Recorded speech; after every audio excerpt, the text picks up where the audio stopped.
Presta bastante atenção no que eu vou te falar agora. Mentira. Até porque aconteceu no mundo todo e as outras do resto do mundo estão funcionando bem. Sabe por quê? Correios nunca viveram de carta. O negócio deles não é carta.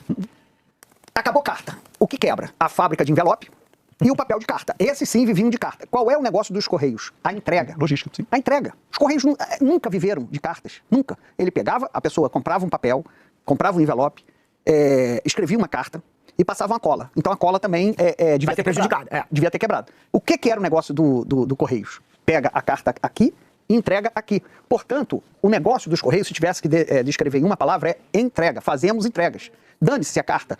Por quê? Porque a gente está vivendo um mundo de entregas. Está vivendo um mundo de entregas. E como é que ela perde? De 2020 para cá, mais ainda, né? 21, pois é. Então, assim, o problema não é carta. Mas no imaginário popular, os Correios vivem de carta, o que é uma mentira. Então, primeiro, os Correios estão nas páginas policiais há quanto tempo? Desde o Mensalão. Sim. Desde o Mensalão estão 20 anos. Nossa, 20 anos esse ano. 20 Já tem anos. tudo isso, gente? 20 anos. 2005. 20 anos nas páginas policiais. Se você pegar o Postales, que é o fundo de pensão, mais 20 anos. Então, não existe empresa privada, estatal, de Marte, de Plutão, onde seja, que sobreviva a 20 anos de crônica policial. Então, E por que nada se faz? Porque é loteamento político. É loteamento político. Sempre foi. E não foi diferente no Lula 3. Muda o eu governo continuo e a situação é a muito mesma. interessado para entender o departamento jurídico, que a perda de ações em sequência, em cascata, é um dos motivos desse rombo. Há uma consultoria em andamento. Eu acho que a sociedade que vai pagar o rombo deveria ter conhecimento de quais escritórios ganharam mais com essa deficiência do departamento jurídico.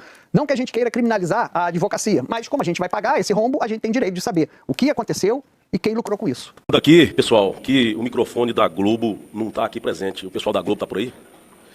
Infelizmente, a maior passadora de pano do Brasil não está aqui para noticiar um fato tão importante. Eu esperava muito que esse microfone da Rede Globo, que agora já deve estar mais uma vez sendo ameaçada, estivesse aqui, mas infelizmente não está. As pessoas que eu imaginavam que não estariam aqui de forma alguma, uma delas seria Jair Bolsonaro, que tem que ser liberto a qualquer momento. E a outra, o senador Magno Malta, que tinha acabado de passar por uma cirurgia, mas não, veio aqui defender o seu posicionamento, defender o Brasil. Parabéns, senador Magno Malta. Quero ainda relembrar que já temos dezenas de pedidos de impeachment protocolizados contra o ditador da toga, Alexandre de Moraes. Esse é só mais um ato que demonstra que essa casa alta não está funcionando. Sobre a batuta do covarde Davi Alcolumbre, Alexandre de Moraes rasga, vilipendia a Constituição Federal.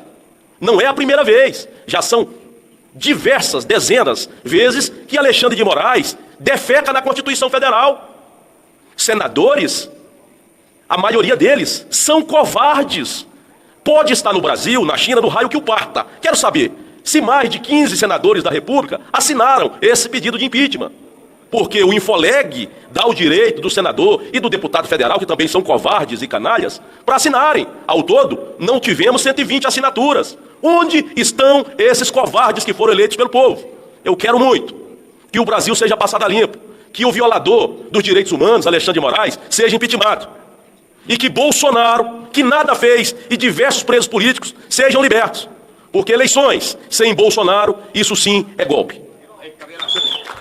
Do dia é o arquivamento de qualquer possibilidade de investigação do ministro Alexandre de Moraes, em função das denúncias feitas, em especial pela jornalista Malu Gaspar, mas por outros veículos de jornalismo investigativo, por parte do Procurador-Geral da República, Paulo Gonet. Aliás, um arquivamento perfeitamente previsível. O procurador diz que é apenas o contrato da esposa do ministro, são negócios entre partes privadas, que não há nenhum indício, nenhuma prova material de advocacia administrativa, que, portanto, não haverá investigação. Ele pensa que não há nenhuma necessidade de investigação. Me lembrei de 3 anos atrás, quando um grupo de empresários, num grupo privado de WhatsApp, dizendo bobagens, na verdade, alguns não dizendo nada, fazendo um joinha, foram investigados durante meses pela Polícia Federal, por determinação do ministro Alexandre de Moraes, tiveram suas contas bancárias bloqueadas, ficaram alguns censurados das redes sociais por mais de 2 anos, tudo em função de um joinha, de um papo furado, num grupo de WhatsApp, aliás, divulgado por um blog, um portal de fofocas na internet. Agora nós temos jornalismo investigativo, nós temos denúncias bastante graves de advocacia administrativa, nós temos um contrato da esposa do ministro no valor de 129 milhões de reais e nada será investigado. Nós nos tornamos, na verdade,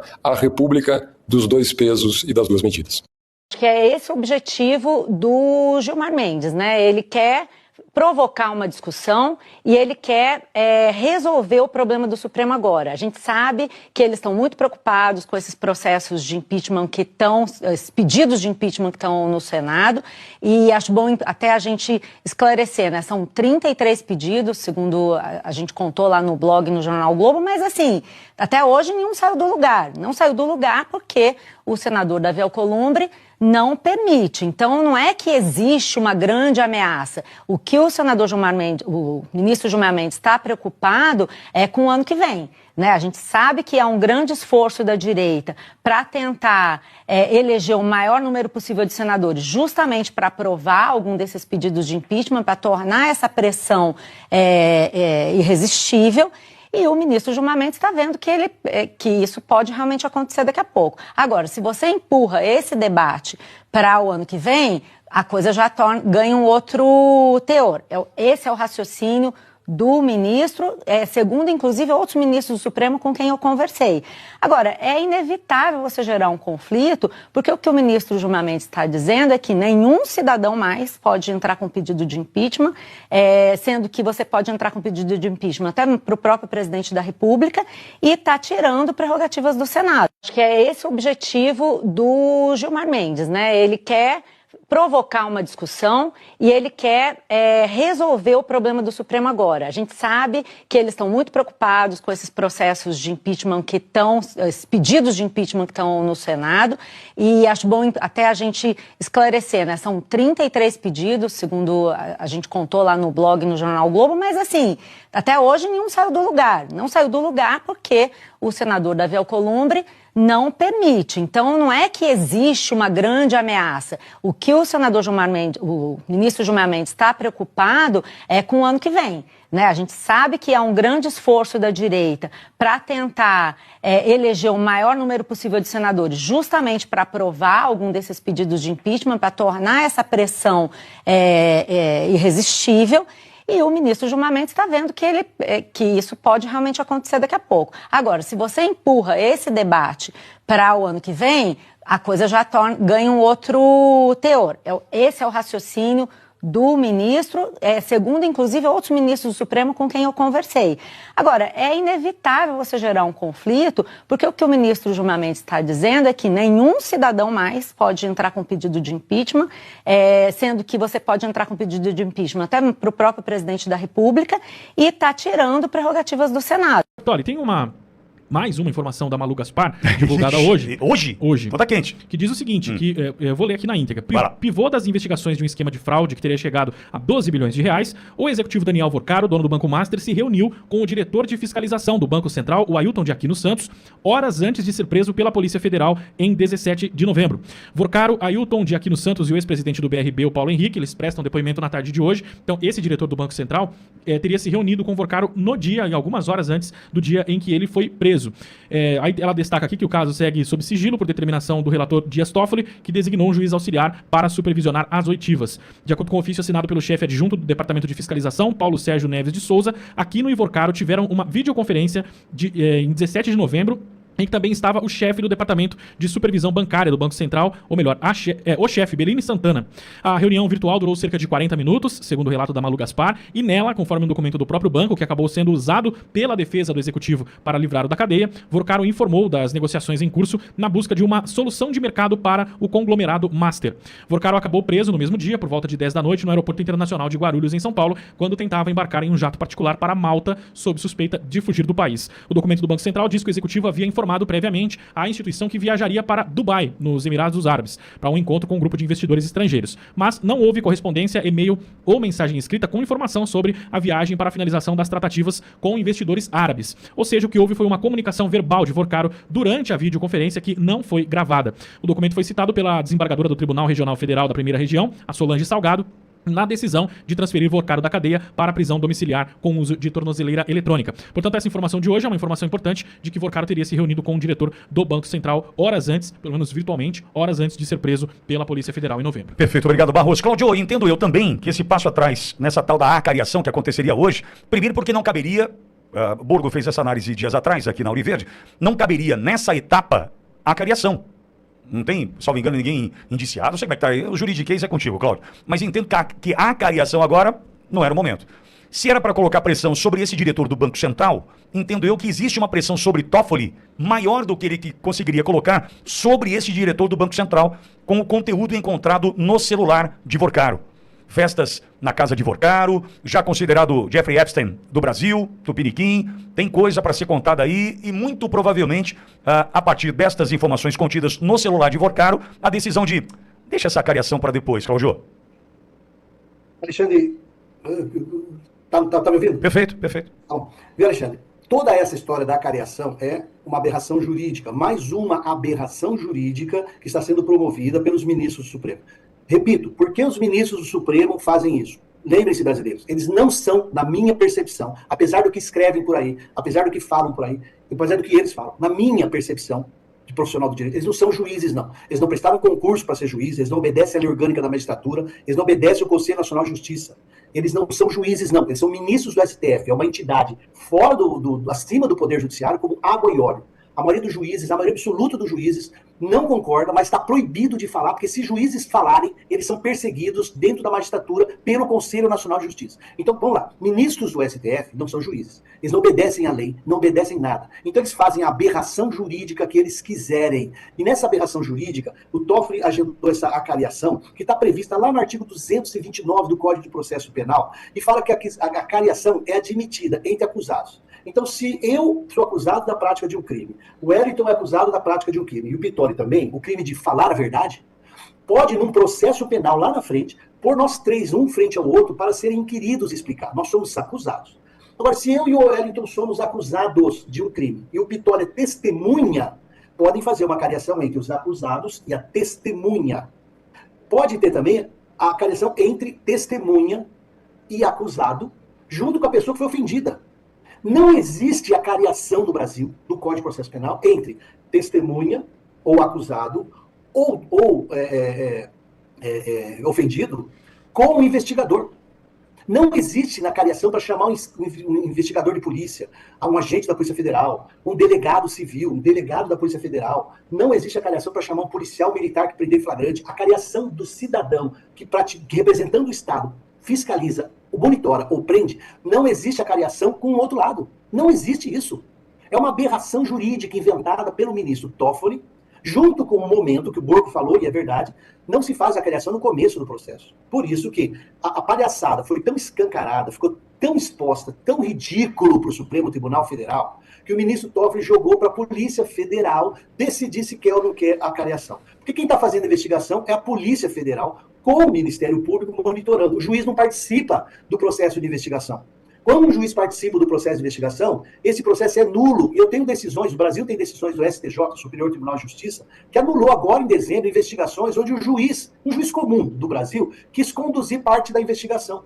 E o que o Superior Tribunal de Justiça falou? Quando um juiz tenta conduzir a investigação, o processo é nulo. Por isso que eu repito, os ministros do Supremo são apenas ministros do Supremo, não são juízes, porque eles não obedecem à lei, não obedecem à Constituição, não seguem regras que os juízes seguem, não podem ser investigados, não podem ser apontados, não pode ser nada. Eles são uma aberração que a Constituição criou e que esse pessoal soube fazer, soube aproveitar. Então a cariação agora é uma aberração. O Toffoli deu um passo atrás, porque notícias estão surgindo, informações por um pequeno pedaço da imprensa estão sendo expostas. E cada vez mais vão sendo expostas as relações de bastidor, não só de interesses políticos, de interesses econômicos, agora surgiram escândalos de potencial sexual de ministros do STF. Então, qual que é a estratégia que se ouve falar, que é a estratégia da defesa do Banco Master?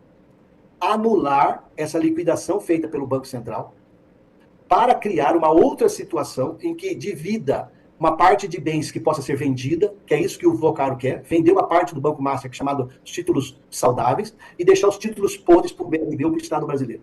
O esquema envolve bilhões, tem muita gente em Brasília, muito dinheiro recebeu para isso, não é só um contratinho de 129 milhões que a PGR não quer investigar, que é uma vergonha, mas repito, a própria Rede Globo recebeu 160 milhões de reais em investimentos da Fintech, Will Bank, do Banco Master. Isso começou lá nas Olimpíadas, o próprio Luciano Huck fez o programa dele destacando a parceria com o Banco Master. Hoje as notícias estão expondo por que a Globo está nessa história. Então, brasileiro, só notícia, a imprensa livre consegue expor tais situações. Só a imprensa livre vai levar isso para o povo. E os políticos que não têm rabo preso. E principalmente, Faria Lima, banqueiros e bancários. Vocês têm um monte de virtude, vocês têm um monte de defeitos. expor as entranhas de corrupção, comprar ministros, comprar políticos, isso está destruindo vocês. Então vocês se protejam, percam os anéis, mas não percam os dedos. Vocês apoiem o que está fazendo o Banco Master, vocês apoiem impeachment de ministro, vocês façam isso, porque vocês sabem que o jogo vem lá dos Estados Unidos. Não está parado a Magnitsky lá, não está parada a investigação da seção 301. Os bancos brasileiros ainda podem se ferrar por causa das relações com o narcotráfico. Lembrem-se disso. Ainda vai pegar muito fogo isso daí em 2026. Protejam-se, percam os anéis, mas não percam seus dedos. Mudem esse grupo de cleptocratas que controlam o Brasil. E o governo Lula está quieto por quê? Porque está batendo palmas, porque é cúmplice, porque está aí. Deixa eu contar um negócio. 1989, Barros. Já era nascido, Barros? Ainda não. Não? Eu sou de 91, né? 91? Sou de abril de Olha, 91. o Barros tem a idade do meu filho caçula. 91. Aí eu cheguei para... Eu comecei o curso técnico de mecânica no CTI. Era à noite. Aí optei por ir para amanhã. Ia me facilitar na escala da rádio depois. Um negócio incrível, né? Aí cheguei no Objetivo. Era primeiro ano A do Objetivo Biológicas. Era uma turma mais completa, especial, tal. Estava para boné. Aí cheguei lá. Entrou um professor de geografia. Puta rock and roll, bicho, cabelão, cabelos ao vento, sabe assim? Chegou um professor de geografia, calça jeans Stonewashed, desbotada, tênis, aquela, sabe? Tênis de canha, você bobear, tênis, tal, não sei o quê. Um engraçadão, cara, bicho. Ele fazia você anotar, ele editava os negócios. Aí no final, ele editava assim, e ponto final. Aí você escrevia ponto final, era um ponto, sabe? Ele era cheio de pegadinha, esse cara. Aprendi muito com esse cara. Tá hoje conversando com a gente aqui. E ele não tem ideia da gratidão que eu tenho por tudo que eu aprendi nas aulas de geografia, que não eram aulas, era um showman. Cláudio dando aula, o Borgo está aqui falando também, é showman. Eu quero registrar aqui hoje, Cláudio, nessa última aparição tua em 2025 na Ouro Verde, que agora é só ano que vem, minha gratidão por você ter passado a minha vida num momento fundamental, né? E que me fez despertar ainda mais para esses assuntos que me fazem hoje discutir dessa forma aqui, contigo e com o Borgo, com todos aqueles que frequentam a nossa programação. Obrigado, viu, Cláudio? Feliz ano novo para você, para Ana Carla, para os teus filhos, netos, enfim, tudo de melhor, viu, Cláudio? Muito obrigado, Alexandre Pitoli, e agradeço em nome de milhares ou milhões de professores. Professores que eu chamo de vocacionados, eles acordam todo dia tentando contribuir com seus alunos e transformar para melhor a vida dos seus alunos. Não precisa ser professor de escola chique nem escola pobre, nem rico nem pobre. O professor vocacionado, ele busca converter os alunos naquilo que ele acredita. Eu, como fui professor de geografia há muitos anos, fui formado na escola do pessoal de esquerda. Mas o conhecimento da geografia, o conhecimento das realidades me fez entender que a esquerda não era a solução. A glasnost, a perestroika, o fim da União Soviética, a ditadura soviética e da Europa Oriental, me fez entender que a esquerda era um discurso de manipulação de pessoas. Infelizmente, muitos colegas meus das ciências humanas continuam, 40 anos depois, agindo como cabritinhos de uma ideologia perdida. Cláudio, mas eu preciso fazer justiça. Olhar para dentro da tua casa, do teu lar, o que foi teu pai e o que foi tua mãe nessa história aí, cara. Assim, meu pai foi militar, que dentro do exército, ele, como suboficial, chegou até capitão e major, mas ele, por causa da fé no cristianismo, ele estudou, e o próprio exército não tratava isso bem nos anos 70 da ditadura. Então eu tenho sim um exemplo em casa, como você tem, Pitoli, de que a gente tem que ser leal aos princípios. E os princípios, eles têm valor, eles não têm preço. E eu tenho esse exemplo em casa, tenho orgulho, busco honrar, como você faz, como o Borgo faz, e como milhões de brasileiros fazem. E é só isso que mantém uma nação de pé e que levanta essa nação. Tem gente que quer se orgulhar por ser parte da história, mesmo que seja com uma mácula e com o nome de podridão. Tem pai que cria filho para ser safado, malandro, bandido e passar os outros para trás. Então a nossa função é seguir os exemplos honrados. Para quem tem pai que não presta, é negar o exemplo errado que seu pai e sua mãe foram e ser muito melhor que eles como ser humano. Mas juntos, Pitoli, só se é um bom ser humano fazendo bem para os demais. A gente tem que sobreviver, pagar as contas, mas tem que fazer bem para os demais. Eu agradeço a honra de estar na Ouro Verde, agradeço a honra de estar com o Borgo, pré-candidato, que eu defendo profundamente que Brasília precisa de gente aqui no Borgo, muito, muito mesmo. Como São Paulo e todos os estados precisam de gente que tem vergonha na cara e princípios, não corruptos disfarçados. Porque só assim a gente vai salvar esse país. O ano novo depende de nós. De cara, muito obrigado por lembrar do professor. Muito obrigado, é uma honra. Um abraço, Pitoli, um abraço, Borgo. O Borgo está aqui, fala, Borgão. Professor Cláudio, bom dia. Olha, Pitoli está aqui, me arrepia. Professor, acho que não tem, é uma das maiores honras que um homem pode ter é trabalhar junto com o seu professor, com o seu mestre. Porque você foi meu professor, eu tenho a intimidade de chamar de você. Foi meu professor, inclusive no momento de formação ali no Objetivo. E hoje eu tenho a honra de trabalhar ao seu lado. Então, quando um aluno ele tem esse prazer de trabalhar junto com o professor, e principalmente numa missão tão importante que nós temos aqui, que são poucos no Brasil que estão lutando dessa forma, somos milhares, né? Mas diante do tamanho do nosso país, ainda somos poucos. Saiba que é um grande prazer, eu termino aqui, o 2025, né? Nós terminamos com essa passagem para 2026 com muita esperança, mas eu me sinto muito orgulhoso de trabalhar nessa equipe junto com o professor também, né? Hoje, professor Pitoli. Mas fica aqui meu agradecimento, viu, Dr. Cláudio? Uma honra trabalhar com o senhor. E Borgo, você é o professor Borgo também, porque você está ensinando milhares e milhares de pessoas de que um vereador, de que um político pode ser honesto, pode ter princípios, pode ser exemplo. Existem milhares de políticos que prestam. Você tem essa possibilidade que o Alexandre nos permite, de falar ao povo brasileiro. Então a gente tem que lembrar, existem sim políticos honestos, políticos com valores. Você é um professor de cidadania também, Borgo. Obrigado. E juntos, em 2026, nós vamos fazer lá nossa campanha, nossa treinamento para os brasileiros serem fiscais eleitorais. Nós vamos fazer isso daí, já falamos isso para a nossa audiência, o Pitoli lembra sempre, nós vamos fazer no Brasil esse milagre, de participação da cidadania em defesa da eleição justa, transparente, idônea, em que mesmo que se perca, se respeite o resultado, porque confia no processo. O importante é confiar no processo. E não é um tribunal que tem poder de decidir se o processo é dele ou não. O processo é da Constituição e do povo que manda. E, Borgo, eu tenho a honra de acabar o ano 2025 falando, professor Eduardo Borgo, um professor de cidadania, de política, de retidão. E, você agora magro, me lembra o Eduardo Borgo, foi meu aluno, que entrava na sala, moerada desmaiava, de beleza, voltou a ser lindão. Parabéns, Borgo. Outra luta ali, muito poderosa. Valeu. Nos últimos dias, mais precisamente, anteontem, episódio 255, eu já tinha trazido uma notícia, né, do início do mês, falando aí do Will Bank. A gente se questionando, né, que foi a tese que eu levantei no dia anterior, episódio 254, quem vai até relembrar, que eu falava, gente, e se a decisão que foi tomada, ok, né, tem uma certa justificativa, mas talvez não seja a decisão ótima, né, como é que tomou? Tinha que ser a liquidação extrajudicial a todo custo, e assim, teve lá a liquidação extrajudicial do Master, porém, uma fintech do Banco Master, né, que é o Will Bank, ali o Cláudio Dantas coloca, né, braço digital do Master investe 160 milhões na Globo. E ele diz, né, o braço digital da Globo é o único CNPJ do Grupo Master poupado pelo Banco Central, é justamente aquele que investe milhões na Globo. Aí você fica meio assim, né? Tem imagens. Lançaram na época o Will Olimpíadas. Era uma parceria ali, ó, que você vê, do Domingão, do Luciano Huck com o Will Bank. Aí a Pamela falava, falando em patrocínio do banco Will Bank junto ao Grupo Globo, teve até reality show do banco, né, que é um braço do Master, no programa Domingão do Huck. As Willimpíadas, né, rolou até vídeo de publicidade do Luciano Huck com o Banco Will em collab nas redes sociais. Este vídeo foi postado em 5 de junho de 2025. O projeto foi a cocriação entre Will Bank, a agência Monkeyland, a Globo e a Endemol Shine Brasil. A final da competição foi transmitida em 23 de novembro no palco do Domingão com Huck, com a apresentação do próprio Luciano Huck, que é embaixador da marca. Interessante, não?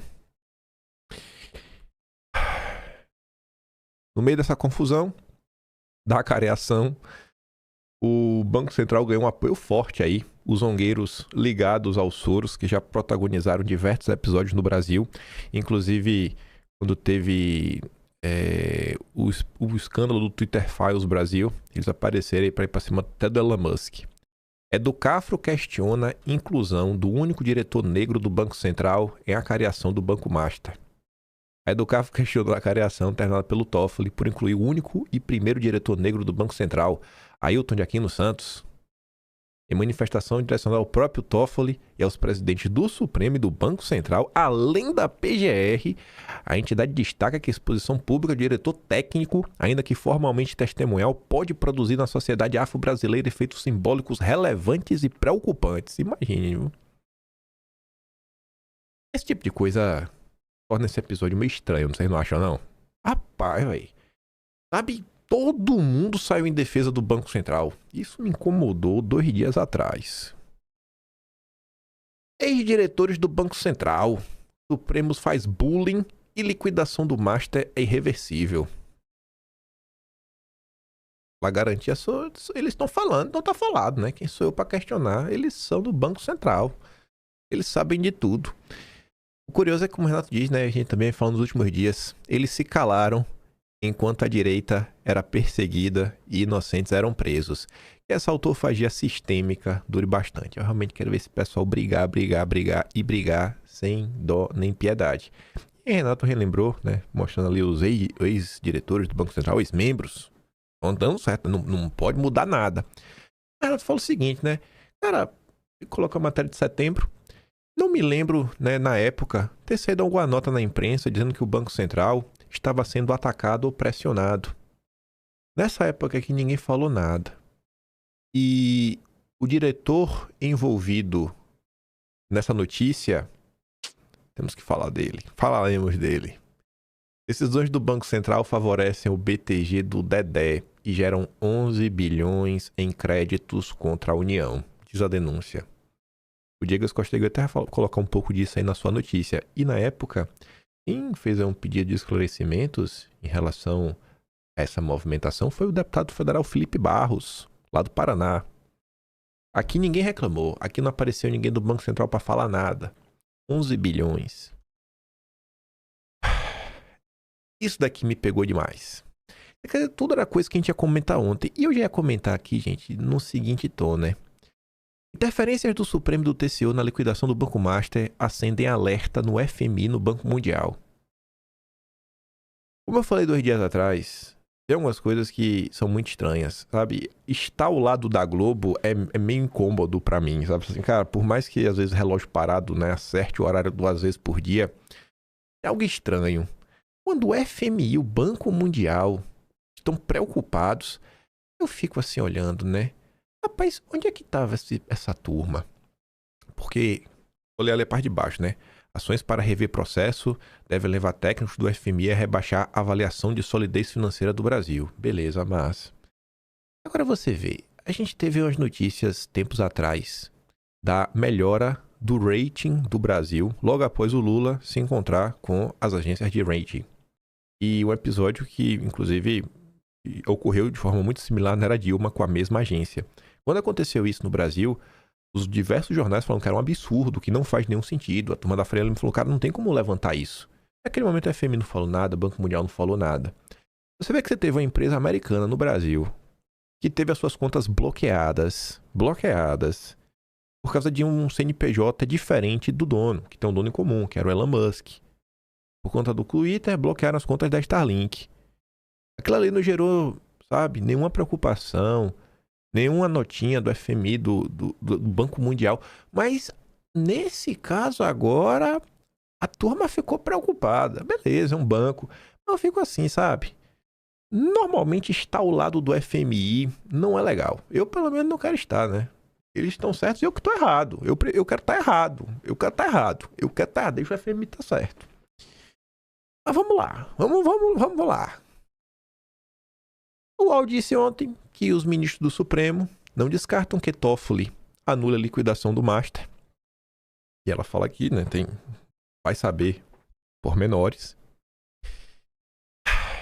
E aí saíram algumas notícias que, olhando agora para trás com retrospecto, com quem a gente já vai comentar daqui a 5 minutinhos, aí eu acho que vocês vão olhar esse caso com outros olhos. Essa matéria aqui, ela vem para se somar. A gente fica naquela perturbação do, não é a imprensa que diz que quem não deve não teme? Por que vocês estão tão preocupados? Porque a imprensa toda, né, tá assim, nesse tom. Caso Master, técnicos do Banco Central seguem sem entender a razão de acareação e temem tentativa de envolvimento do banco, né? Ou seja, da instituição do Banco Central no meio da confusão, né? As investigações sobre fraudes no Banco Master, e aí? Por que o Banco Central estaria com esse medo? Por que o Banco Central estaria com medo de ser envolvido ou até ser investigado? O Banco Central de Lula, porque Lula nomeou lá os principais diretores, é a maioria, do Galípolo. Lula, seu Banco Central fez algo para estar com esse temor? Porque assim, gente, é o Toffoli. Tu acha que o Toffoli iria ir pra cima do Banco Central de Lula por nada? Só por birra? Só porque ele gosta do Paquito? Depois saiu ao longo do dia de ontem que Toffoli recua e deixa a critério da Polícia Federal a careação entre Vorcaro, ex-presidente do BRB e diretor do Banco Central. Eu vi gente falando na internet aqui, ó, Vitória, ele recuou diante da pressão. pressão de rede social, vocês estão se achando demais, viu? Se teve alguém que fez aqui o Toffoli possivelmente voltar atrás, Itaú, BTG, Bradesco, Santander, são os grandes bancos brasileiros. E essa notícia aqui, ela já traz uma coisa muito interessante, né? Esse recuo do Toffoli deveria servir de prova cabal para todas as pessoas que a força ainda mais poderosa que o Supremo é a força do setor financeiro, a força dos bancos. Tem alguém ainda mais forte que dita os rumos da República e dita em silêncio, né? Não vê essas pessoas dando muitas entrevistas, mas está sempre falando dessas instituições. Lucros recordes, bilionários, nunca ganharam tanto dinheiro como estão ganhando agora na era Lula. Eu sei que hoje vai ter os depoimentos, mas o Toffoli falou o seguinte, ó, fazer o depoimento, se a polícia achar que depois dos depoimentos é importante fazer uma cariação, aí é por conta da polícia. Só que a matéria não só fala isso. A Polícia Federal vai interrogar o ex-banqueiro Daniel Vorcaro, ex-presidente do BRB, Paulo Henrique Costa, diretor de fiscalização do Banco Central, o ex-presidente do BRB, Paulo Henrique Costa, e o diretor de fiscalização do Banco Central, Ailton de Aquino Santos, no início da tarde desta terça, hoje. Após coleta dos depoimentos, se a delegada responsável pelo caso Master entender ainda necessária, ela promoverá uma cariação entre os três. Aí veja. Pulando 3 parágrafos, a matéria da Folha de São Paulo traz uma informação boba, mas que não é tão boba, que pode passar batida aí nos olhos de muitos, mas vai fazer muito sentido lá na frente. O Toffoli tem argumentado que já existem informações divergentes nos autos do inquérito, e os depoimentos devem servir de reforço nesse sentido. Será que é prudente a direita brasileira se posicionar em temas como esse, né, só porque o Toffoli tá... Se o Toffoli tá de um lado, eu vou estar do outro. Será que é um caso de mocinho versus vilão? Será que é um caso de mocinho versus vilão? O Toffoli tá errado e o Banco Central é mocinho. Será que não tem vilão dos dois lados? Se o Toffoli não é mocinho, todo mundo sabe. Será que é o caso de mocinho versus vilão? Será que realmente não existe nada divergente, nenhuma informação divergente que não está batendo nos autos? Já adianto que tem. A gente vai falar disso já. Mas eu tenho que relembrar rapidinho, porque vai ser relevante mostrar umas coisas para vocês. Episódio 2254. A partir dos 55 minutos e 21 segundos, eu falava o seguinte. Vamos aqui me ouvir. Vou botar aqui o som mais baixinho. Espera aí. Vamos lá. Deixa eu ver aqui. Vou botar assim, vai estar de boa. Deixa eu ver. E agora nós chegaremos na teoria maluca. E se não for mocinho versus vilão? E sim, todo mundo vilão. Vilão versus vilão. Vilão versus vilão. E no final, não dá pra colocar a mão no fogo por ninguém. Diante de ouvir essas notícias, né? E eu fiquei muito martelando na cabeça, sabe? Muita gente que não liga pra porcaria nenhuma. Muito interessada nessa questão se vai ou não vai anular. E quando eu vejo lá a Mônica Bergamo falando, né? Que olha, a Faria Lima não tá preocupada com sem cabelos, mas vai fazer pressão para que o caso não termine em pizza. Aí você fala assim, cara, mas como assim?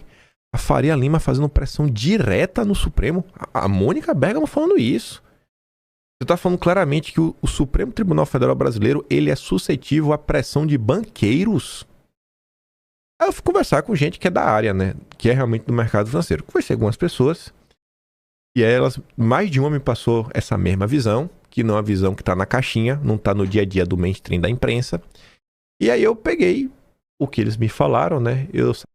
Não tá no mainstream do dia a dia da imprensa. O Diego Escostegui vai falar sobre isso. Sabia quando eu consegui replicar com todos os pormenores, porque eles entraram em algumas questões técnicas que tá até aqui nesse apontamento. Eu falei, bicho, eu vou só perguntar pro ChatGPT pra organizar. E achei que já tá o suficiente. Teve algum desses aqui que eles entraram, assim, e foram explicando, aí foram dando exemplos, né, de coisa, até que a gente comentou. Quando a gente chega lá, até explica um pouco mais. Mas eu perguntei assim pro ChatGPT, né? Ô, irmãozinho, analisando da forma mais fria possível e longe da narrativa da grande imprensa, quando olhamos para o caso do Banco Master e sua liquidação extrajudicial determinada pelo Banco Central, será que essa decisão não é questionável em partes? Em partes. Eu pergunto porque eu ouvi de uma pessoa com longa vivência no mundo financeiro que era muito provável que alguns setores do Banco Master fossem bons e superavitários e que poderia se preservar algumas operações e vender para outros bancos, de modo até mesmo usar o valor de venda dessas operações para reduzir o valor gasto com o FGC. Sabe? Não, tem aqui alguns setores do banco. Por exemplo, não tem um setor do CDB? É um. Mas se não tem lá a questão do crédito sexta, você não tem lá linha de financiamento para, às vezes, funcionário público. Enfim, fazer essa pergunta. E aí o ChatGPT, lá no episódio, mostrou bastante, falou, cara, existe, né, uma base para se debruçar sobre esse argumento. Não dá para ter uma conclusão. Se foi 100% certo, 100% errado, se foi decisão ótima coisa, foi decisão que podia tomar, é passível de discussão, mas é uma questão legítima. A gente saiu, né, com esse ponto aí pacificado. Era uma questão legítima. Aí vamos falar sobre ele. Vamos falar do caso do Paquito. Como eu disse, era quase hoje já. 29 de dezembro, às 11h34 da noite. Matéria exclusiva do Diego Escostegui, que diz: o gabarito não fecha. Botou no nome de hoje, dossiê O Gabarito. Documentos obtidos pelo bastidor revelam indícios de que o Banco Central agiu de modo irregular na liquidação do Banco Master e coordenou sem amparo legal seu trabalho, no caso, com o juiz federal de Brasília, que autorizou a Operação Compliance Zero. Opa! Começa a fazer sentido, né? Esse temor da turma do Banco Central de saber se estão indo como investigados ou só estão testemunha. Medo de serem arrolados no processo. A reportagem teve acesso exclusivo a peças centrais do caso Master no Banco Central e também da Compliance Zero, por meio da qual a Polícia Federal, PGR, a Procuradoria da República no Distrito Federal investigaram suspeitas de irregularidade nas operações de crédito entre o banco e o Banco de Brasília, o BRB, cuja exposição total às carteiras questionadas alcançava 12,77 bilhões de reais. Interpretados lógica e cronologicamente, os documentos apontam que o Banco Central tomou uma decisão política e não puramente técnica. Eu não acredito! O Banco Central de Lula, do Galípolo, não tomou puramente... Já comecei a gostar ali, viu? Quando eu li esse terceiro parágrafo, eu falei, eita, só vai melhorar daqui por fim. Enfim, o líquido do Banco Master lançam sérias dúvidas sobre a competência da autoridade monetária ao lidar com o caso, da identificação de suspeitas de irregularidade no banco, passando pela análise de compra pelo Banco de Brasília e finalmente culminando na solução adotada para uma crise com consequências graves para o sistema financeiro nacional. A cronologia detalhada e sobreposta do inquérito da Compliance Zero e do processo de liquidação demonstra uma sequência quase simultânea de eventos atípicos. A turma do Galípolo atípico. A turma do Banco Central. Eventos atípicos que resultaram na prisão do Paquito e nas ações do Banco Central para liquidar o banco. A coincidência temporal é tamanha que decisões críticas de cada processo dificilmente podem ser explicadas sem coordenação prévia entre as autoridades. Esse tipo de coordenação, essa parte vocês gostam, não encontra respaldo na legislação brasileira. Não tá na lei, mas e daí é Brasil? Isso aqui não devia ser um problema, né? Não tá na lei, não é problema no Brasil. Palavras duras do Diego Escostegui. Só para começar, que é só a introdução. Os documentos disponíveis contam a história diferente da narrativa em discursos oficiais. A versão pública, por hora predominante, estipula sem qualquer espaço para dúvidas que o Banco Central agiu apenas e tão somente por razões técnicas do começo ao fim do caso Master. Inclusive, e sobretudo na decisão de liquidar o banco, e de liquidar o banco no exato momento em que liquidou. Nas palavras de Galípolo, presidente do Banco Central, a autoridade monetária seguiu um gabarito no caso e ponto final. Na boa, sem ser, já sendo arrogante um pouquinho, eu acho que eu fui o único jornalista deste país inteiro que falou, cara, e se tiver algo estranho no meio desse processo? E eu falei antes, viu? Falei pelo menos uns 3 dias antes. E eu falei porque, sei lá, eu procuro conversar com pessoas que são especialistas da área, não só o que sai na imprensa, né? Se eu tenho acesso a gente que trabalhou aí há anos, né? Ver a sua fofoquinha de bastidor, a Rádio Peão da Faria Lima, eu não vou perguntar? Óbvio que eu vou. Você falou comigo, mais de uma pessoa na verdade, obrigado, obrigado. Se estiver me assistindo agora, obrigado, se não te agradeço depois quando você acordar.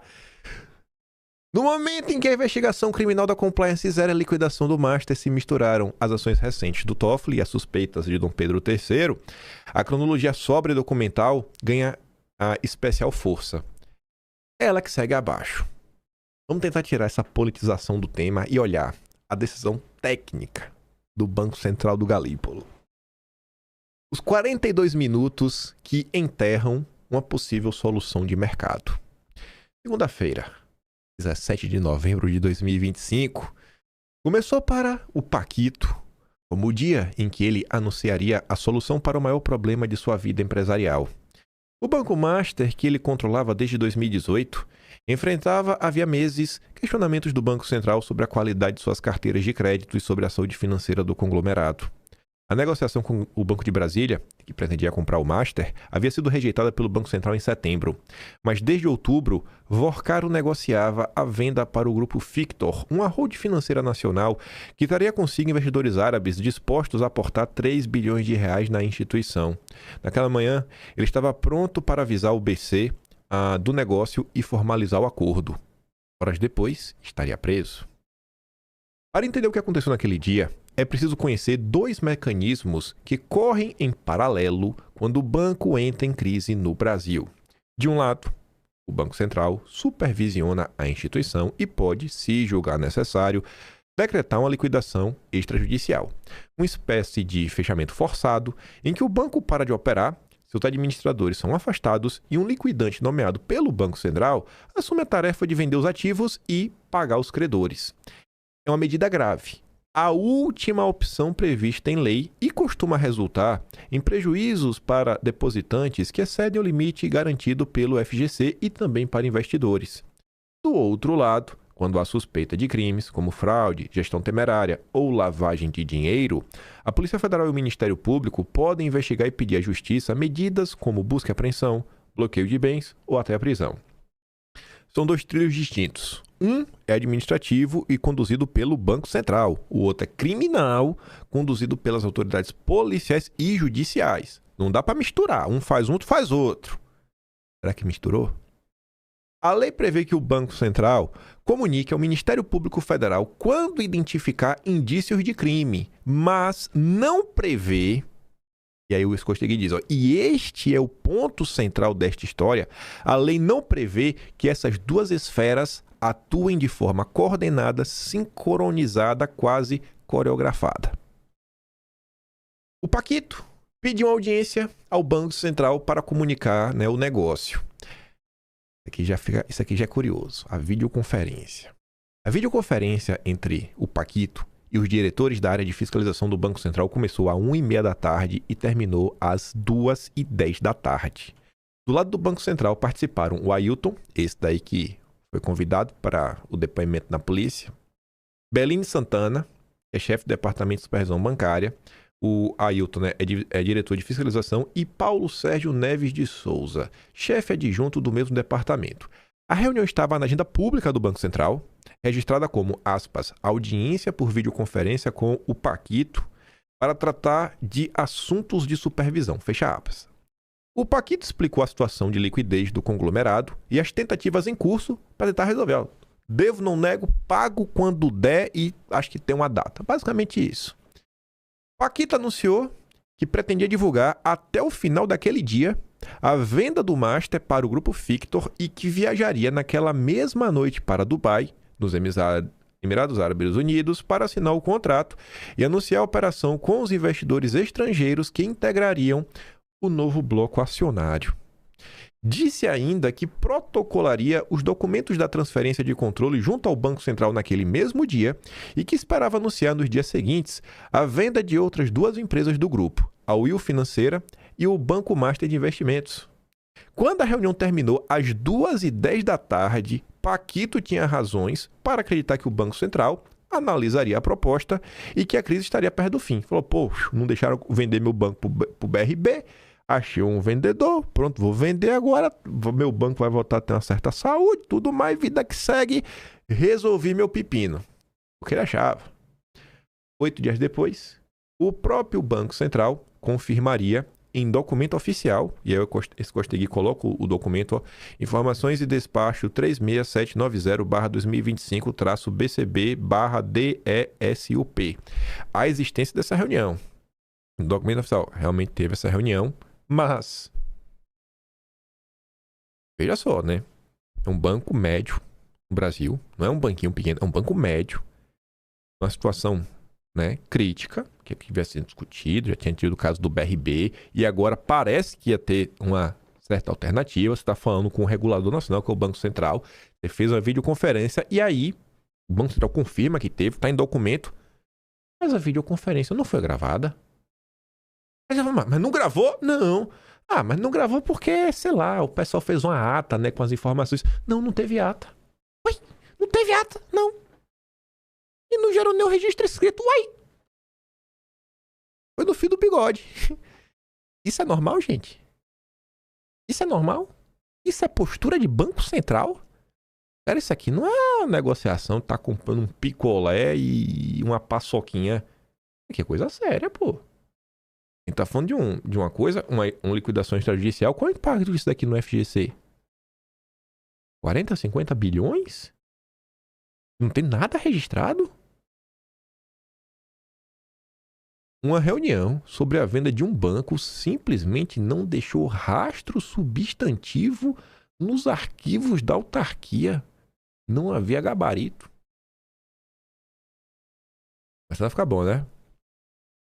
Enquanto Paquito ainda discorria sobre os seus planos de venda, a Polícia Federal do Lula e o Ministério Público Federal, e no final do dia, né, o chefão Gonê, aguardavam em silêncio a assinatura de um juiz.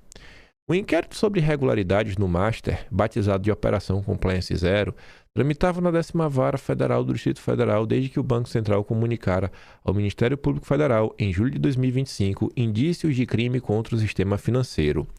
Às 3h29 daquela segunda-feira, 1h19 após o término da videoconferência, terminou lá a reunião do Borcaro, 1h20 depois, o juiz da 10ª Vara Federal, Ricardo Augusto Soares Leite, assinou a decisão que autorizava a prisão preventiva do Vorcaro e de outros diretores do Banco Master.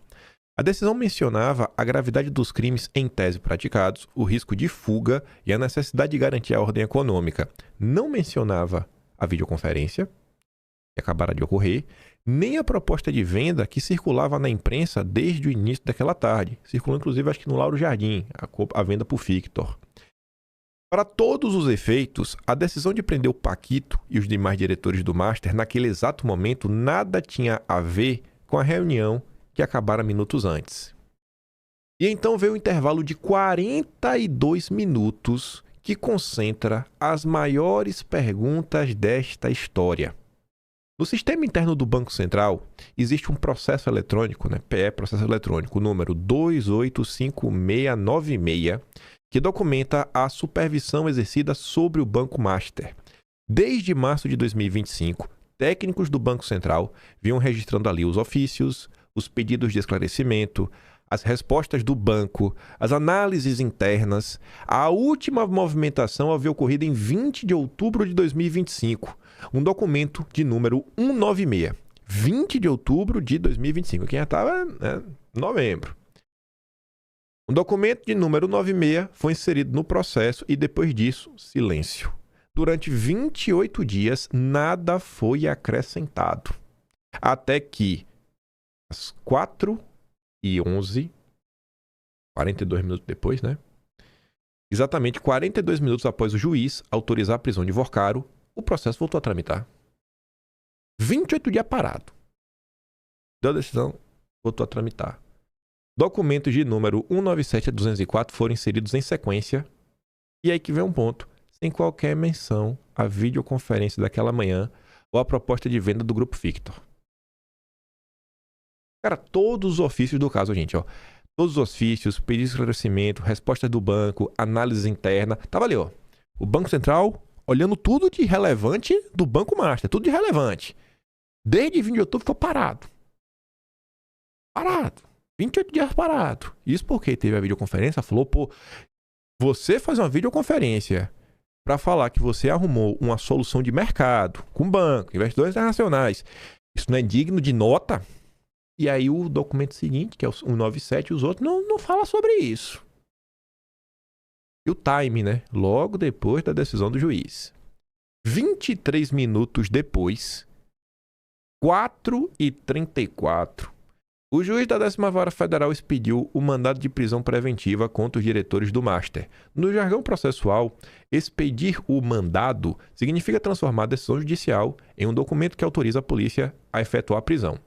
Os policiais federais agora tinham em mãos a ordem para prender o Paquito. Mas ainda não havia cumprido essa ordem. O Paquito estava em liberdade, provavelmente concluindo os preparativos para embarcar rumo a Dubai.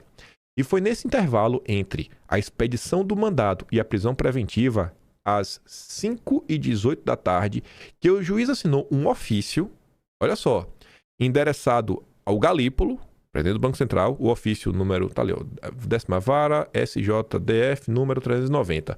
O texto dizia que, abre aspas, diante da prisão dos diretores do Banco Master, a autarquia deveria providenciar interventor para gerir a instituição financeira. O juiz, portanto, tratava como fato consumado algo que só aconteceria horas depois. Eu pergunto, é normal isso? Não é porque você determinou um mandado de prisão que a polícia vai conseguir prender. Às vezes o cara tá foragido. Às vezes o cara não tá no Brasil. Às vezes, sei lá, aconteceu alguma coisa. O cara tá na fuga da polícia. O cara nem foi preso e você já tomou uma decisão como se o fato fosse consumado. E o caso vai ficando mais estranho. Isso indica que havia um cronograma previamente combinado entre as autoridades.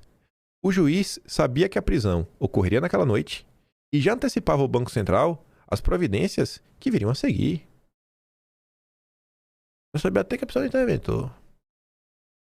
Enquanto o juiz redigia ofícios e a Polícia Federal preparava a operação, a equipe jurídica do Banco Master cumpriu o que Vorcaro havia prometido na videoconferência. Por volta das 22 horas, os advogados protocolaram junto ao Banco Central os contratos referentes à transferência de controle do Banco Master para o Grupo Fictor. Eram 6 pedidos de autorização com números de protocolos sequenciais, que começa no NUP 18600123405202588 e vai 88, 89, 90, acho que até 91, que incluíam os documentos da venda, as alterações de denominação e a nova composição da diretoria executiva. Os papéis foram autuados no processo eletrônico de número 298392. A proposta protocolada naquela noite, ao menos segundo documentos disponíveis, não era um gesto simbólico. Os dirigentes do Banco Central eles poderiam desconfiar de antemão da viabilidade da operação anunciada. Falar assim, ó, estranho, hein? Estranho essa venda aí do Banco Fictor, investidor árabe, não cheira bem. Ok, mas ela existia, ao menos em tese, para ser apreciada. Você pode achar estranho, mas você tinha que apreciar. As viagens do Paquito a Dubai eram notórias e frequentes. Não havia de acordo com os documentos dos processos e os fatos de conhecimento público, por que suspeitar de tentativa de fuga. Ademais, é a lei, né? Lei número 9.447 de 1997 estabelece com clareza que mesmo quando presentes os pressupostos para decretar uma liquidação extrajudicial, o Banco Central tem o dever de avaliar antes se existem alternativas menos gravosas. Ou seja, o Banco Central decretar a liquidação extrajudicial, ele primeiro teria que ter apreciado essa possibilidade de venda aí para o grupo Fictor, analisar, não cheira bem, mas você fala, não cheira bem, e aí, realmente não cheira bem? Tá errado? Então, pronto, apreciei e tá negado. Aí depois você vai lá e declara a liquidação extrajudicial. O artigo 5º dessa lei faculta ao Banco Central, aspas, visando assegurar a normalidade da economia pública e resguardar os interesses dos depositantes, investidores e demais credores, porque impacta o FGC. Aquele cara que às vezes tem mais de 250 mil, ele vai perder dinheiro também. O cara tinha 300 mil em CDB, perdeu 50 mil reais. Assim, você tem que tentar evitar o prejuízo para todo mundo, né? Enfim, determinar medidas como capitalização da sociedade, transferência do controle acionário, reorganização societária antes de recorrer à liquidação. Não se trata de uma faculdade vazia, é uma obrigação de análise, uma etapa necessária no processo decisório. A proposta da Fictor se enquadrava precisamente nessa previsão legal. Um comprador disposto a capitalizar o banco em 3 bilhões de reais, assumir o controle, afastar o Paquito da administração.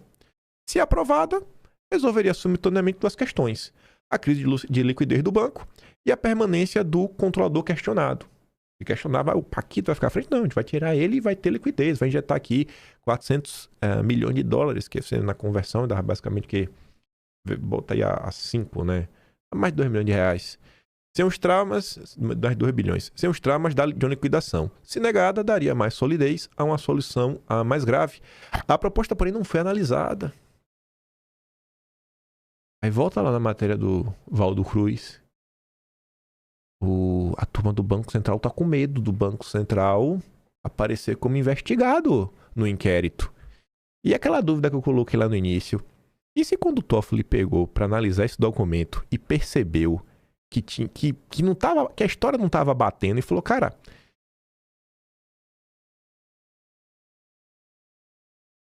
e se não for melhor a gente colocar em sigilo, né? Porque se precisar investigar o Banco Central de Lula, não é melhor em sigilo?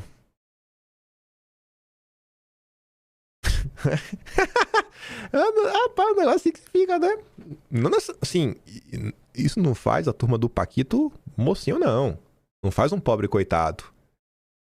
Você fica olhando, né? Rapaz, será que o Banco Central independente, ele realmente é técnico? 100% técnico? Para entender a gravidade dessa omissão, é preciso conhecer a diferença entre os 3 regimes que o Banco Central pode impor a uma instituição financeira em crise. Porque assim, cara, até chegar na liquidação extrajudicial tem um passo a passo. O mais brando é o regime de administração especial temporária, o RAET. Os administradores são afastados, mas o banco continua funcionando normalmente sob gestão de interventores nomeados pelo Banco Central, enquanto se busca uma solução para a crise. O intermediário é a intervenção. O banco também continua operando, mas com restrições maiores e sob supervisão mais rígida. O mais severo e irreversível é a liquidação extrajudicial. Quando decretada, o banco simplesmente para, as agências fecham, os contratos são suspensos, os créditos vencem antecipadamente, os processos judiciais são paralisados e o liquidante assume a tarefa de vender o patrimônio para pagar os credores. Aí eu quero só mostrar um negócio aqui, ó. Avançando aqui. Aí falava que a alternativa menos drásticas, ó, como regime de administração especial temporário, RAET, internalização de um plano de recuperação ou mesmo mudança de controle, né? São previstas pela lei normalmente exploradas antes de chegar à liquidação. Falamos sobre isso, viu? Na contramão aí do consórcio. Os casos de liquidação bancária, especialmente na casa das dezenas de bilhões, duram décadas. É por isso que a legislação, a doutrina e o próprio Banco Central, historicamente, defenderam que soluções de mercado são preferíveis. Menos traumas, mais eficientes, melhores para os credores. No caso do Master, havia uma solução de mercado protocolada, embora tenha sido de acordo com os documentos disponíveis, ignorada sem análise. Será que não era prudente, antes de determinar a decisão mais radical de todas, ter dado um bizu nas outras? Só assim para analisar, falando, a gente analisou e a gente continua achando que o caminho é a liquidação extrajudicial. Não se trata de uma questão menor. Na era atual do sistema financeiro, que privilegia um regime de resolução racional e menos danoso a credores e investidores, uma liquidação é um reconhecimento do fracasso da própria supervisão bancária.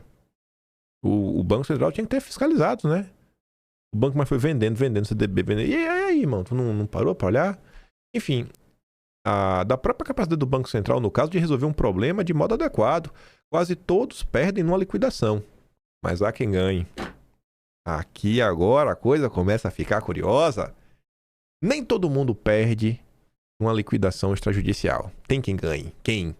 Aqueles que têm condições de comprar os ativos do banco em liquidação por um preço imensamente menor do que eles valeriam fora da liquidação. Eita, comprar barato, ativos. Quais são os nomes que vêm nas suas cabeças? No Brasil, há um banqueiro especializado em lucrar no mercado de bancos em liquidação. Quem? O Dedé. Ah, Dedé. Ei, quem diz é esse Costegui, viu? Eu gosto do Dedé. Esse cara tá ficando bom, viu? Nos últimos 15 anos, o Dedé conquistou ativos dos principais bancos em falência ou falidos. Como revelou o bastidor, em setembro, sob a gestão de Renato Gomes, diretor do Banco Central, nomeado por Bolsonaro, aqui foi indicação da turma do Guedes, do Campos Neto, para a área de organização do sistema financeiro, que Esteves recebeu autorização para comprar o que sobrara dos bancos Nacional e Econômico. E o que sobrara não era pouco, só 11 bilhões de reais em créditos contra a própria União. É o mesmo Renato Gomes que no decorrer da crise do Master sempre vai falar da liquidação. A liquidação que no final do dia ajudava o Dedé. Eita, Renatinho. Absoluta sintonia entre a PF e o Banco Central. E se prepara que tá tendo muita coisa, viu? Essa matéria é gigantesca. A gente tá chegando aqui, acho que uns 40% dela. Já tem 40 mil de vídeo. Vamos falar da PF do Lula, do Andrei? Na manhã do dia 18 de novembro, enquanto os atos do presidente do Banco Central decretando a liquidação do Master eram publicados entre 6h12 e 6h16 da manhã, Andreizinho compareceu à CPI do crime organizado lá no Senado. Ali, em depoimento público, Andrei fez uma declaração que resume o coração desta história. Ele afirmou que a Operação Compliance Zero havia sido realizada de forma conjunta com o Banco Central e COAF.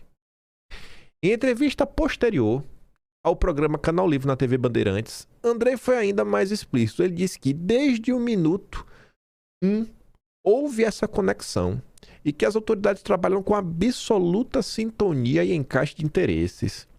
O problema é que nenhuma norma legal brasileira disciplina autoriza esse tipo de coordenação prévia entre o supervisor bancário e as autoridades policiais e judiciais. A rigor, quando o Banco Central identifica possíveis irregularidades em uma instituição financeira, existe um procedimento padrão sedimentado ao longo de décadas de prática administrativa.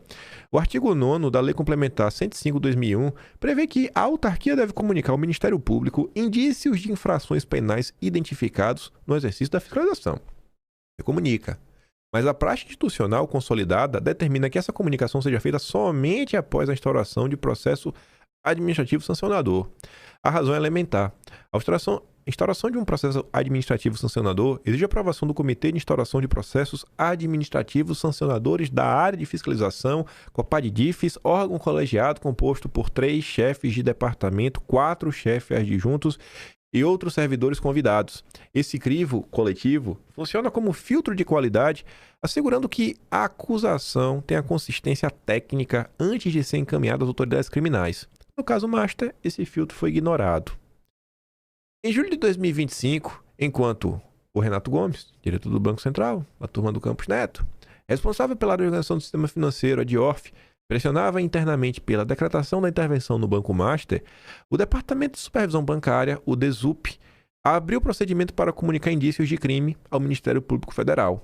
A decisão foi tomada por apenas um chefe de departamento, uma pessoa, Beline Santana, chefe do Departamento de Supervisão Bancária, sem qualquer submissão colegiada do Comitê de Instauração de Processos Administrativos Sancionadores. Em 15 de julho de 2025, às 11h57, o Banco Central formalizou a comunicação mediante documento interno 52965/2025 BCB DESUP 1, aspas, relato sucinto das ocorrências de 8 páginas descrevendo atipicidades nas cessões de carteiras de crédito consignado entre Master, Tirreno e Banco de Brasília. O O documento foi enviado ao Ministério Público Federal, vinculado ao processo eletrônico 289907. Semanas depois, entre 25 de julho e 4 de agosto, o procurador da República, Gabriel Pimenta Alves, responsável pelo caso, pediu por meio de 2 ofícios mais informações ao Banco Central. Em resumo, ele perguntou, além dos indícios apontados nas transações de 2025, havia irregularidades nas compras de carteiras em 2024? Tem mais uma coisa errada aí? A resposta do Banco Central, materializada no ofício 20035/2025 BCB-DSUP de 6 de agosto de 2025, assinado pelo próprio Bellini Santana, contém 2 afirmações relevantes. Primeiro, o Banco Central informou que, em dezembro de 2024, o Master havia cedido ao Banco de Brasília carteiras originárias de um terceiro chamado DPay Solutions de Pagamento LTDA, no valor de 1,7 bilhão de reais. Quando surgiram reclamações de titulares negando conhecimento dessas operações, o Master realizou uma recompra voluntária em 12 de fevereiro de 2025. Diante disso, o Departamento de Supervisão Bancária foi categórico, abre aspas. Uma vez que as carteiras já haviam sido substituídas, não foram realizados novos exames, tendo a supervisão do BCB se concentrado nas operações objeto da comunicação encaminhada à Procuradoria da República no Distrito Federal. Em outras palavras, o problema foi resolvido pelo próprio mercado. E o Banco Central decidiu não investigar mais. Foi resolvido por quê? Porque o Banco Master acabou recomprando. Ah, tem problema, então eu vou recomprar de volta. Pronto. Segundo o ofício reconheceu expressamente, no tocante às operações de crédito consignado originadas pelo próprio Banco Master e não por terceiros, historicamente não foram identificados indícios de irregularidades. A frase é crucial, né? Não foram identificados indícios de irregularidades. O Banco Central estava dizendo ao Ministério Público Federal que, nas operações de crédito originadas diretamente pelo Master, ou seja, atividade bancária típica da instituição, nunca houve problema. Os indícios comunicados referiam-se exclusivamente às carteiras adquiridas de terceiros, né, o terreno, que já haviam sido substituídas ou recompradas sem prejuízo ao Banco de Brasília. E a situação gerou um descompasso. De um lado, o Banco Central comunicava ao Ministério Público Federal indícios de crime que, segundo o próprio órgão, não geraram prejuízo porque as carteiras foram substituídas. Do outro, o Banco Central não instaurava processo administrativo para apurar formalmente se houve infração. O gabarito, mais uma vez, não fecha. Mais uma vez, a decisão técnica do Banco Central, do Galípolo, do Lula, não está encaixando. Se verdadeira, a substituição da carteira com irregularidades ou mesmo fraudes é um fato relevante. É um fato relevantíssimo. Então, cara, tem que estar abrindo um processo administrativo para checar, né? Seja para fins administrativos do Banco Central, como se viu, né? Seja para fins penais. Não significa, por óbvio, que esteja tudo bem, mas é um elemento a ser considerado. Sem maiores informações do Banco Central, o Ministério Público, por sua vez, requisitou um inquérito APF que batizou a investigação de Operação Ostap Bender, referência a um personagem de um romance russo descrito como um charmoso vigarista. Eita, charmoso, né? Que é bonito, viu? O inquérito tramitou sobre o número 2025.0087917 na Delegacia de Inquéritos Especiais, a DELEINC. É um setor estratégico da Polícia Federal, acompanhado de perto pela cúpula da instituição. Entre julho e outubro de 2025, a APF conduziu diligências essencialmente documentais. Analisou os dados enviados pelo Banco Central, cruzou informações com a Receita, com a CVM, elaborou diagramas sobre a estrutura societária do Master, as empresas de prateleira, e aí, em 2 de outubro, a delegada Janaína Pereira Lima Pelazzo e o delegado Guilherme Siqueira assinaram representação policial de 126 páginas, na qual pediu medidas cautelares à Justiça Federal. A representação está repleta de notícias e pesquisas em fontes abertas no consórcio, né, como processos antigos da CVM. Não há perícia para se confirmar ou derrubar as suspeitas de fraude levantadas pelo Banco Central, nem pedido de quebra de sigilo bancário e fiscal para se averiguar o fluxo da fraude alegada. Essas medidas poderiam tornar o caso sólido e adequado ao crivo judicial, que certamente viria, né? Então, cara, dá uma olhada aqui, quebra o sigilo e tudo mais, para você referendar as acusações que você está fazendo. Mas meio que não teve, né? Em vez disso, os delegados, eles optaram pelo caminho que causa estardalhaço e raramente um resultado efetivo. Em vez de começar ali, cara, vamos quebrar o sigilo, velho, bancário, fiscal, vamos averiguar aqui primeiro o negócio. Antes de fazer isso, já meteu logo busca e apreensão, prisão preventiva. Espetáculo. Aí, rapaz, vai ficando estranho, né? Durante esse processo, de junho a novembro, o Banco Central aprovou 2 aumentos de capital do Banco Master. Ofícios 27253 de 2025, de 30 de outubro, e 28208 de 2025, de 13 de novembro, ambos do Departamento de Organização do Sistema Financeiro, reconhecendo implicitamente que a situação seguia em funcionamento regular. O banco tá aí, tá coisa. Tu tá provando, né? Aumento de capital do banco. De avisar, né, irmão? Às vezes tá meio ruim aí, viu? Não acho que não vou aprovar isso, não. Eu quero mais informações aí da operação de vocês. Enquanto a Polícia Federal requeria prisões preventivas, o Banco Central autorizava a capitalização. É aquele comportamento estranho, né? O mesmo órgão que comunicara crimes ao Ministério Público Federal em julho, o Banco Central, continuava em novembro a deferir pleitos administrativos do banco investigado. Deve ser pra não gerar desconto. Não, vamos continuar aqui, a gente vamos fingir que não tem nada acontecendo, né? Pra eles não se precaverem e achar que estão sendo investigados. Às vezes foi isso, né? A defesa do Paquito tentou por semanas obter acesso ao inquérito. Em 15 de outubro, os advogados protocolaram um requerimento junto à Diretoria-Geral da PF, solicitando informações sobre a existência e o conteúdo da investigação. Não obtiveram respostas.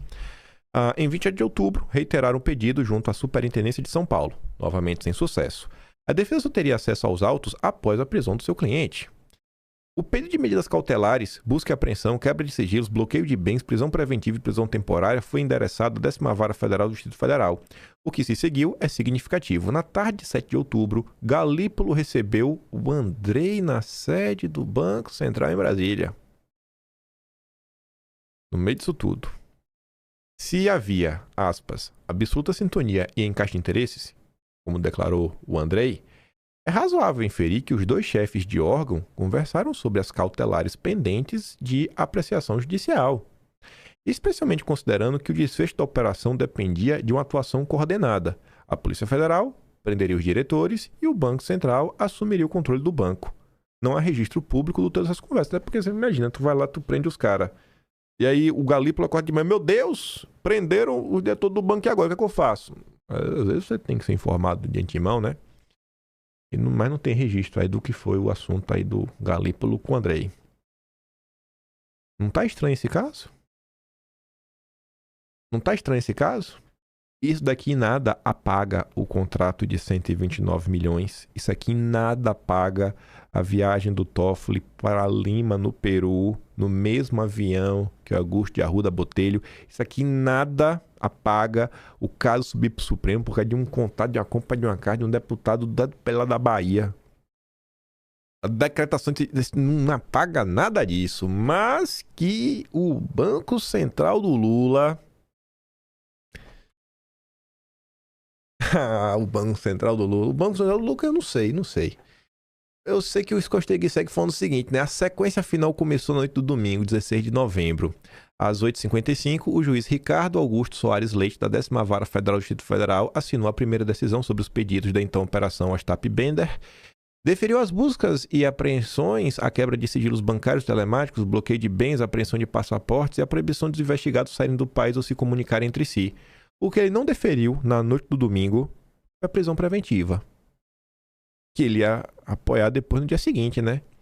Enfim, na decisão de 16 de novembro, o juiz registrou expressamente que o pedido de decretação da prisão preventiva e bloqueio de valores mencionados na representação e no parecer ministerial serão apreciados em autos próprios. O magistrado separou os pedidos e decidiu deixar para o outro momento a análise da prisão. Mas bem, no dia seguinte, 17, algo mudou. Às 3h29 da tarde, 1h19 após o Orcaro anunciar ao Banco Central a venda para o Victor, o mesmo juiz assinou a decisão decretando a prisão preventiva que havia reservado para autos próprios. E aí você fica pensando, cara, o que foi que aconteceu? Do domingo para segunda-feira, assim, até domingo era só bloqueio de passaporte, não pode sair do Brasil, busca e apreensão, quebra de sigilo, tá. E no dia seguinte virou prisão? Enfim, a defesa de Vorcado diria que não parece ter havido qualquer fato novo, de natureza jurídica, a justificar a medida de gravidade da prisão entre a noite de domingo e a tarde de segunda-feira.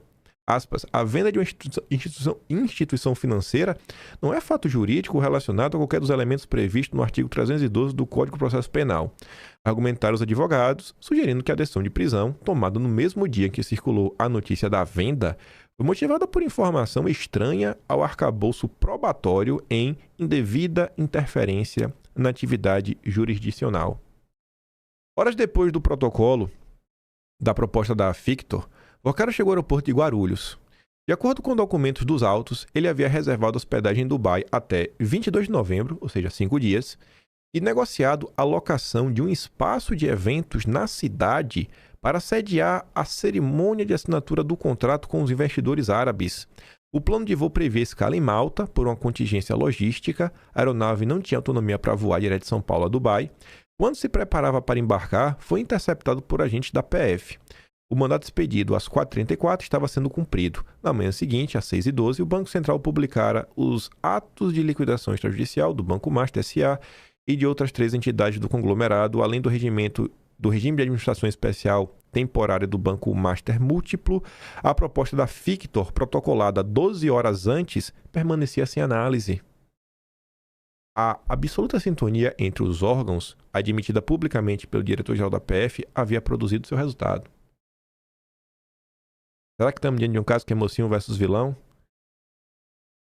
As pessoas que não abrem a boca para falar da perseguição, censura, todos os maus tratos que os bolsonaristas eles são alvos, mas que agora estão gritando como leões. Estranho esse caso, hein? E como explica esse Costegui, né? A liquidação é ruim para um monte de gente, mas não para todo mundo. Tem sempre alguém que está lucrando. A gente também comentou, né? Outras coisas. O largo perímetro do Banco Central na Operação Master BRB. A crise de liquidez do Master não surgiu do nada em novembro de 2025. Os problemas iam se acumulando silenciosamente desde meados de 2024, quando alterações na regulação bancária e mudanças na dinâmica de mercado começaram a estrangular os canais de captação de recursos da instituição. O modelo de negócio que transformara o Master em um banco de médio porte agressivo, captações via CDBs com taxas generosas, muito acima da média do mercado, para atrair investimento de varejo, passou a cobrar o seu preço. A crise reputacional que cercava a instituição, alimentada por uma série de processos sancionadores na Comissão de Valores Imobiliários, na CVM, relacionados à operação com fundos imobiliários e ativos questionáveis, gerava desconfiança entre os demais participantes do sistema financeiro. Nesse cenário, a saída tradicional para uma crise de liquidez é captar depósitos interfinanceiros de outros bancos. Estava praticamente fechada, nenhuma instituição de porte queria emprestar para o Master e, mesmo que as eventuais quisessem, esbarrariam no limite de exposição por cliente e restringe a qualquer contraparte o máximo de 25% do capital nível 1 do banco credor. O Master precisaria de muitos emprestadores simultâneos, o que tornava a solução via depósitos interfinanceiros, nas palavras do próprio Banco Central, dificultada ou até mesmo inviabilizada. Foi nesse contexto que o Paquito, controlador do Master, começou a buscar uma solução de mercado mais estrutural. Ainda no final de 2024, iniciaram-se tratativas com o Banco de Brasília, instituição pública controlada pelo Distrito Federal. A lógica era simples. O Banco de Brasília, com seu found mais estável e acesso a captações institucionais, ingressaria no grupo de controle do Master e este se beneficiaria da credibilidade e da liquidez do parceiro. Do ponto de vista da regulação, a operação não era exótica. Transferências de controle em instituições financeiras são rotineiras e o próprio Master havia participado de processos semelhantes nos anos anteriores, sempre com análise célere por parte do Banco Central. O processo eletrônico 285696, que documenta a supervisão do Master, revela que a autarquia acompanhava as tratativas desde novembro de 2024, não tem interlocução formal com o banco sobre os indicadores de liquidez de curto prazo. Em 28 de março de 2025, o Banco de Brasília e Master publicaram um fato relevante, anunciando que o banco público havia adquirido a participação no capital do Master, ingressando em seu grupo de controle.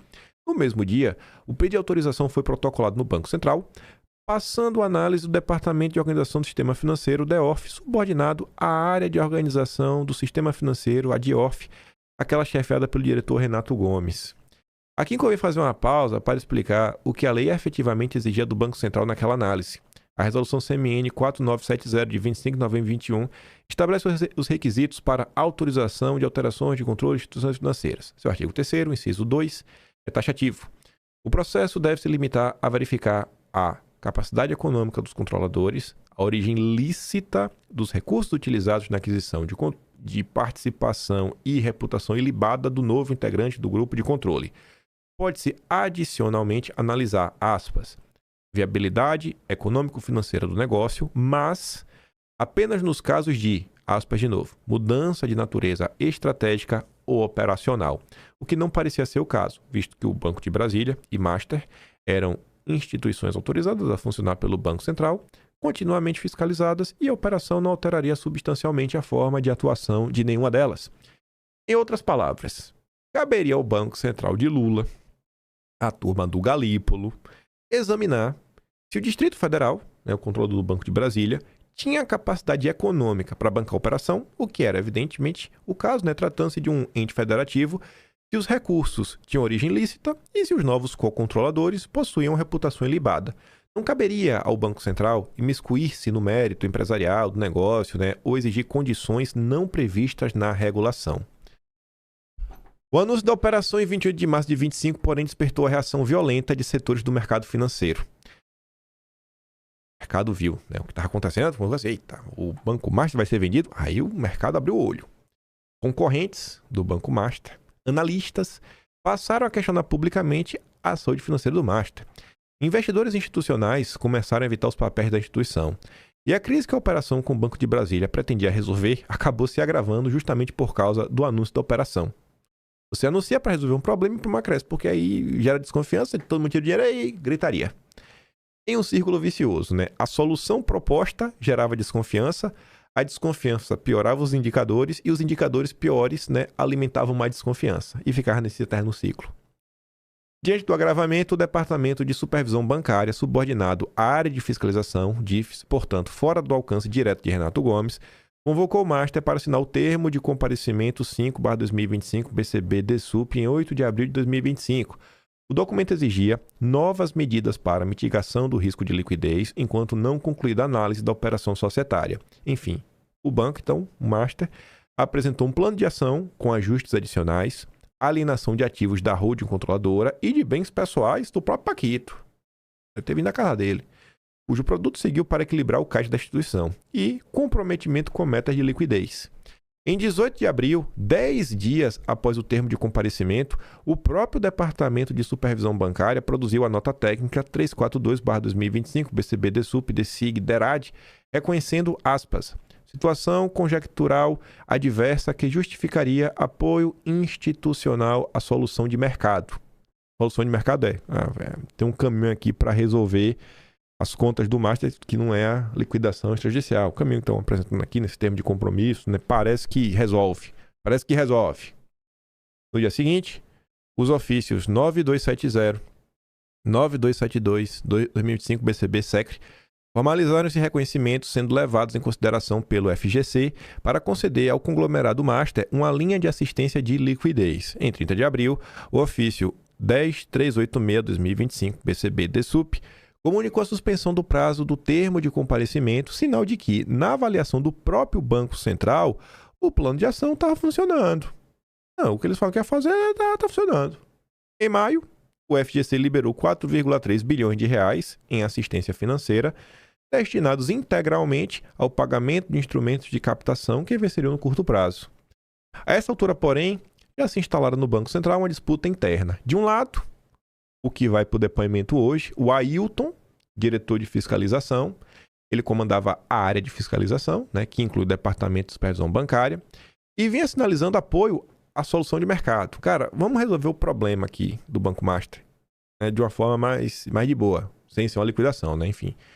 Afinal, fora sua área técnica, foi sua área técnica, que produzia a nota técnica de abril, reconhecendo a situação conjuntural adversa e recomendando assistência. E aí, do outro, tinha o Renato Gomes, diretor de organização do sistema financeiro e de resolução, comandava a área de organização do sistema financeiro, que inclui o Departamento de Organização do Sistema Financeiro, responsável pela análise da operação Banco de Brasília Master, e esse defendia uma intervenção no Master. Segundo o diretor do Banco Central, ouvido reservadamente pelo bastidor, os diretores demonstravam medo de colocar o seu nome em uma decisão que, no futuro, pudesse ser questionada. Renato Gomes não queria assinar a aprovação da operação porque seria responsabilizado se o Master quebrasse depois. Já Ailton Aquino não queria assinar a intervenção porque seria responsabilizado se a liquidação se provasse desnecessária. E aí? Tiver hoje aí o depoimento. Eu falei, eita, rapaz, acho que a liquidação não precisava. Aí tu que assinou, não sei. Galípolo tentava se equilibrar. Enquanto a disputa interna se desenrolava, a área de organização do sistema financeiro passou a fazer exigências incomuns. Primeiro veio a redução do perímetro da operação. Em vez de adquirir o master inteiro, o Banco de Brasília deveria comprar apenas uma parte. Depois veio a exigência de que o Paquito deixasse os cargos de administração e saísse do grupo de controle, condição que nenhuma norma autorizava o Banco Central a impor. O Banco Central do Lula. Você tá vendo como ele é técnico, né? Até aqui, tu já viu a quantidade de confusão que tem? Tu vê como todos os veículos venderam que o Banco Central é santo e foi uma decisão técnica. A política, gente... Você já percebeu que a política sempre é mais complexa? Você já percebeu que a política... Tudo como se envolve política, a coisa é sempre um pouco mais complexa. Não é mocinho versus vilão? De novo... Nada disso daqui apaga o contrato de 129 milhões, o voo do Toffoli, né? E várias outras confusões aí ao longo do processo. Nada disso apaga, mas você tá vendo porque, bicho, a galera tá dando carteirada na imprensa, até o FMI já apareceu. Com 1001 problemas no mundo, o FMI resolveu. O FMI que não abre a boca pra nada. Tudo que o FMI tá calado. Agora o FMI aparece. Inclusive, no vídeo ontem eu mostrei para vocês um gráfico do FMI defendendo a política monetária do Banco Fiscal da Selic de 15%. Ai, viu, velho? Enfim, mesmo assim, dentro desses pedidos, né, o Banco de Brasília e Master seguiram ajustando a proposta para atender às demandas. Mesmo dizendo que essas normas aí o Banco Central não podia pedir. Não, mas vamos tentar aqui fazer. Documentado cada passo no processo eletrônico 285696. Tá registrado em papel, né? A acariação começa a ficar fazendo um pouco mais de sentido, né? Tá certo que primeiro tem que tomar o depoimento. Aí volta na nota da Folha de São Paulo. Ó, no processo já mostra que é uma divergência, né? Gente, isso daqui é uma matéria. Imagina a hora que você pega os documentos mesmo, todo o processo para dar uma olhada. Você entende quando eu falo não lave a alma? Não lave a alma. Porque quando você lava demais a alma, você está preocupado só na trocação. E às vezes a coisa é um pouco mais complexa. No dia 3 de setembro de 2025, a diretoria colegiada do Banco Central se reuniu e indeferiu a operação. A justificativa formal nunca foi tornada pública. Com a operação do Banco de Brasília enterrada, o Departamento de Supervisão Bancária exigiu que o Master assinasse no dia seguinte, 4 de setembro, um aditamento ao termo de comparecimento informando que o plano de saída organizado apresentado em abril de 25 estava prejudicado e considerando um novo prazo para a normalização dos indicadores de liquidez. O Paquito atendeu. Deu um novo prazo, então tá aqui, eu vou dar um novo plano. Em 22 de setembro, 18 dias depois, o indeferimento, o Master protocolou no Departamento de Supervisão Bancária um novo plano de solução estruturado em múltiplas frentes.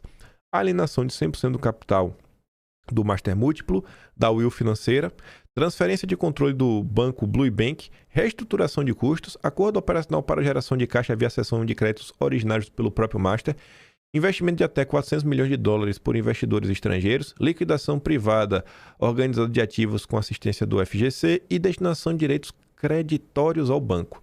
A ideia era reequilibrar a liquidez, pagar as obrigações de curto e médio prazos, formar uma reserva controlada e, ao final, promover a saída organizada do mercado. Exatamente o que o artigo 5º da Lei 9447 de 1997 define como objetivo das medidas de reorganização societária antes de qualquer regime especial.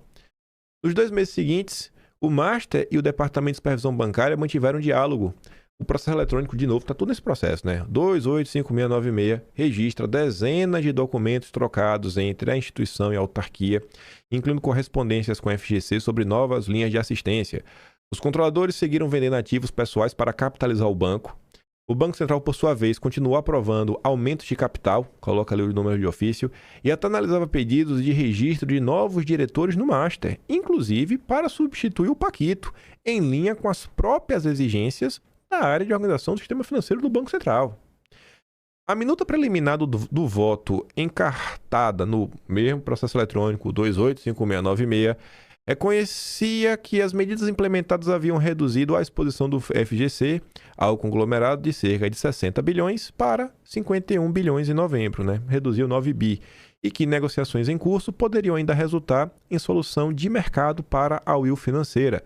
Em nenhum momento, o Departamento de Supervisão Bancária ou qualquer outra área do Banco Central comunicou oficialmente ao Master que o plano de solução apresentado em 22 de setembro seria insuficiente. E agora, chegando nos finalmente, o Escostegui amarra tudo para colocar perguntas que caberiam às autoridades responder, as diversas autoridades nesse caso. Pergunta sem resposta. A análise da cronologia revela um padrão difícil de se explicar sem coordenação prévia entre as autoridades. O que a lei brasileira efetivamente prevê, contudo, é uma comunicação unidirecional. O Banco Central identifica indícios de crime, comunica ao Ministério Público Federal, na forma do artigo 9º da Lei Complementar 105/2001 e do artigo 32 da Lei 2024/1974. A jurisprudência do Supremo, consolidada no tema 990, admite o compartilhamento de informações bancárias sigilosas entre órgãos públicos para fim de persecução criminal, mas não autoriza a coordenação operacional que as autoridades publicamente admitiram.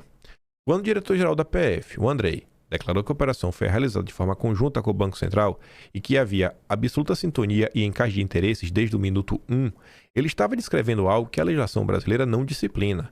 A comunicação de indícios de crime é uma obrigação legal do Banco Central. A operação conjunta com a polícia não é. Os fatos apurados pela reportagem permitem formular perguntas que só as autoridades podem responder. Por que o Banco Central retomou o processo interno, o 285696, exatamente 42 minutos após a decisão judicial que autorizou a prisão do Paquito, depois de 28 dias de inatividade? Estava parado o processo lá. Só depois voltou. Por que o juiz tratou a prisão como fato consumado em ofício, né, expedido antes do seu cumprimento? Que estava convicto que o Daniel Vorcar ia ser preso? Porque a proposta da Fictor, protocolada na noite de 17 de novembro, não foi sequer analisada antes da decretação da liquidação na manhã seguinte. E esse ponto aqui acho que é um dos mais relevantes. O Banco Central devia responder. E por que o Banco Central nunca instaurou um processo administrativo sancionador contra o Master, apesar de ter comunicado indícios de crime ao Ministério Público? Mas internamente nada?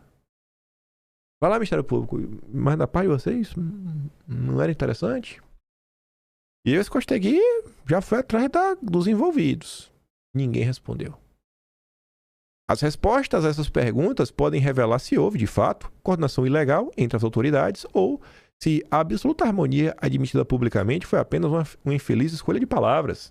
Não, me expressei mal aí lá no Senado, na CPI, quando da entrevista, falei errado, me atrapalhei. De um modo ou de outro, a história contada pelos documentos diverge significativamente do gabarito apresentado à opinião pública. Eu apresentei uma possibilidade, viu? Não, viu? Nós apresentamos uma possibilidade.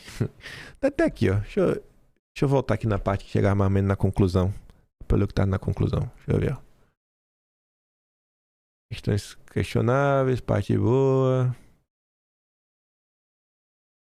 Aqui já falava, né? Nesse contexto, agir rapidamente, né, pode ser justificado. Ainda assim, a rapidez pode ser interpretada como reação precipitada, que suprimiu espaço de negociação. Foi rápido demais, né? Não analisou a proposta do Fictor. Ou ação necessária para evitar uma crise ainda maior.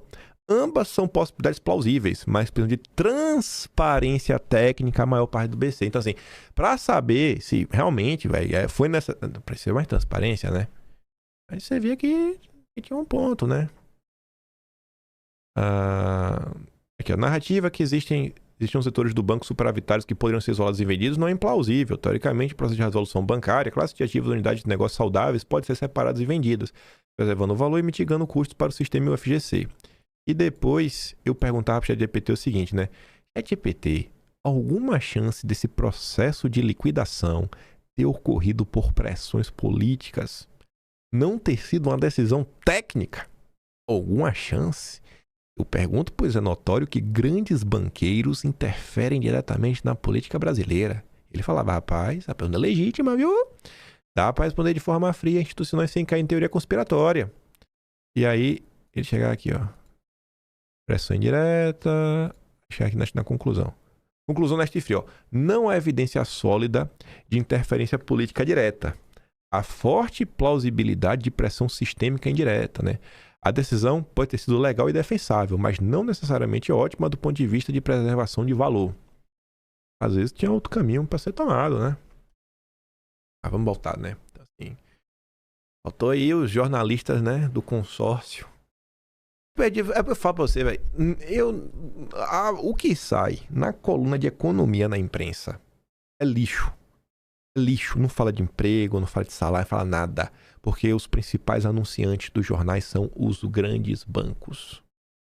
A revista O Piauí fez um levantamento em 2023 mostrando que dos maiores portais que cobrem economia, a cada 10, 8 são de propriedade. Bancos, casas de investimento, enfim, né? Afins. Isso não é aleatório. Toda vez que eles vão chamar um especialista é Armínio Fraga, Pedro Malan, Alexandre Schwartzman, Márcio da Nóbrega, Edmar Baixa, Gustavo Franco, Gustavo Loyola, Samuel Pessoa, Marcos Mendes ou Marcos Costa? Enfim, são sempre os mesmos, sabe? André Lara Rezende, Pércio Farida, são sempre os mesmos. É um consenso. Eles são tão desgraçados que eles chamam o quê? O dogma. O dogma é o dogma da ortodoxia liberal. Cara, é ortodoxia. Gente, ortodoxia é uma palavra religiosa, significa um conjunto de leis, regras que são verdade. Eles não permitem que vocês questionem eles. A reportagem procurou os citados para comentar os fatos narrados. Banco Central, por meio de sua assessoria de imprensa, foi questionado. A cronologia dos eventos 17 de novembro de 2025, sobre a ausência de registro da videoconferência com o Vorcaro, sobre os critérios para não analisar a proposta da Fictor antes da liquidação e sobre a inexistência de processo administrativo sancionador. Até o fechamento da reportagem, não teve resposta. A Polícia Federal foi questionada sobre declarações do Andrei a respeito da operação conjunta, da absurda sintonia com o Banco Central, bem como sobre embasamento legal ao princípio de coordenação. Não teve resposta. O juiz Ricardo Augusto Soares Leite da 10ª Vara foi procurado para esclarecer o ofício, que tratava a prisão como consumada antes do seu cumprimento e a mudança de posição sobre a prisão preventiva entre domingo e segura. Não teve resposta. O diretor Renato Dias de Gomes Brito foi procurado para comentar sua posição favorável à liquidação e os critérios para indeferimento da operação do Banco de Brasília Master. Não teve resposta. Belino Santana, chefe de departamento da supervisão bancária, foi procurado para esclarecer a comunicação de indícios de crime ao Ministério Público Federal sem a prévia instauração de processo administrativo sancionador. Também não teve resposta. Esta reportagem será atualizada caso as partes se manifestem após a publicação. Chegando quase aos finalmente, eu queria voltar, não é? Renato Gomes. A gente comentou sobre isso. Nós comentamos sobre isso em setembro. Eu quero relembrar. Você vai ver até o tema interessante. Você vai lá no Atlas, setembro de... Vou abrir aqui a capa, né? É o Atlas do Fux, o voto histórico do Fux, setembro de 2025. E você vai descendo aqui. Aí nos temas, você vai até o final, tem aqui, ó. Soberanistas versus os liberais. Aí você clica. Pá. Aí a primeira notícia na caixa dos peitos. Renato Gomes. Falava, né? Tudo mais. Liquidações judiciais, né? Tudo mais. Netinho. Aí falava aqui da explicação, ó. O deputado Felipe Barros vai atrás, né? Explicação pra esse caso, velho. É muito dinheiro. 11 bi, velho. O Dedé é brabo, viu? Brabo. Aí você vê o Renato Gomes. É que eu fico meio puto da vida. O cara fala assim, indicação de Bolsonaro. Beleza. O mesmo Diego Escostegui. O mesmo. Quando ele narrou lá atrás, ele falou: o Renato, ele chegou ao cargo, em parte, graças à influência de Roberto Campos. Ó, bicho. Sabe? Depois, aí, Bolsonaro. Bolsonaro lá sabe quem é Renato Gomes. Pergunta lá se Bolsonaro sabe quem é Renato Gomes, rapaz. Essa matéria curiosa também fala o seguinte, ó. Aqui aspas a matéria, ó. De acordo com o integrante do Banco Central e interlocutores do Dedé, Renato Gomes e o Dedé conversam com frequência e têm relação próxima, algo que pode ser em parte atribuído à natureza do cargo de direção do BC. Ainda assim, chama a atenção de colegas de ambos. O mandato de Renato termina no final desse ano. Executivos do grupo do Dedé dizem que, após quarentena, gostariam de contar com os serviços dele. Ainda coisa que a gente tem que esperar, né? Onde que o Renato Gomes vai trabalhar? Tu já pensou? A gente voltar daqui a 3, 4 meses aqui em vídeo comentando: olha onde o Renato Gomes foi trabalhar! Olha a Faria Lima! Master BRB vão contratar o Temer, destravar negócio. Aí o diretor, né, Renatinho. Técnico ou político? Quem é Renato Gomes? Comportamento de Renato Gomes divide opiniões no setor. Há quem acredite no perfil técnico, mas pairam desconfianças sobre intenção política. Olha que matéria curiosa essa, né? Rapaz, e esse aqui era o principal cara favorável à liquidação extrajudicial, viu? Mas que coisa, viu? E aí, na época, a classe política aproveitou desse episódio para tentar emplacar uma lei que podia... o Congresso podia demitir a turma do Banco Central. O Mafinha até falava aqui, ó. Já vou deixar sempre sendo claro minha opinião sobre isso aqui. Quem me acompanha nas lives sabe que eu sou contra essa ideia de Banco Central independente há mais de ano. É uma maluquice que não faz o menor sentido. Você elege um governo, mas a política monetária, que é a parte mais importante da gestão de um país, fica na mão de banqueiros. Não me viu me dizer que é independente. Todo mundo sabe que quem manda lá são Dedé, Armínio Fraga, Meirelles e outras criaturas do pântano liberal. Então, está mais do que certo. Tem que passar o trator nessa estrutura, demitir todo mundo e o Lula, que é o presidente, que é legítimo colocar até o mercado se quiser. O certo da democracia real é isso. Ninguém votou no Dedé para comandar as finanças do Brasil. Aí, assim como agora o caso, na hora que a classe política ousou botar o dedinho, falar assim, não, cara, vamos acabar com essa história de Banco Central Independente, só respirou, já viu. O golpe no Banco Central. Banco Central sob ataques. Aí foi o grito. Porque a deputada pediu retirada de projeto que permite ao Congresso demitir cúpula do Banco Central. Aí foi pressão de tudo que era lado, sabe? É uma loucura, bicho. Tá doido. Barroso elogia Galípolo, defende a autonomia do Banco Central e diz que juro alto é consequência. Pronto. É mesmo. Banco Central reforça ali 15% por período bastante prolongado. Quando vejo a Haddad, lembro de FHC, diz o Gilmar Mendes. E aqui, olha, mostrando, né? A IPCA, a Selic. A Selic é o marrom escuro, né? Você vê que a inflação, mano, tá aqui, a Selic tá lá em cima ainda. Bom. Antigamente, pelo menos, acompanhava, né? Aí depois aqui, ó, outubro de 22, basicamente, ó, sai Bolsonaro, irmão. A coisa aqui ficou bem maluca, viu? Acabou o governo Bolsonaro, a inflação até coisa, mas a taxa Selic continuou nas alturas. Aí mostrava aqui, né? Todos os países do mundo cortando juros. Cadê o Brasil? Aumentando. Só que aumentou o juros foi Brasil, Taiwan e o Japão. Agora o Japão aumentou para quê? Para 0,5%. 0,5%. É de doer, viu, vai? 0,5% aumentou, né? Aí Taiwan também aumentou para 2%. E o Brasil aumentou para 15%. Eita, poxa, viu, vai?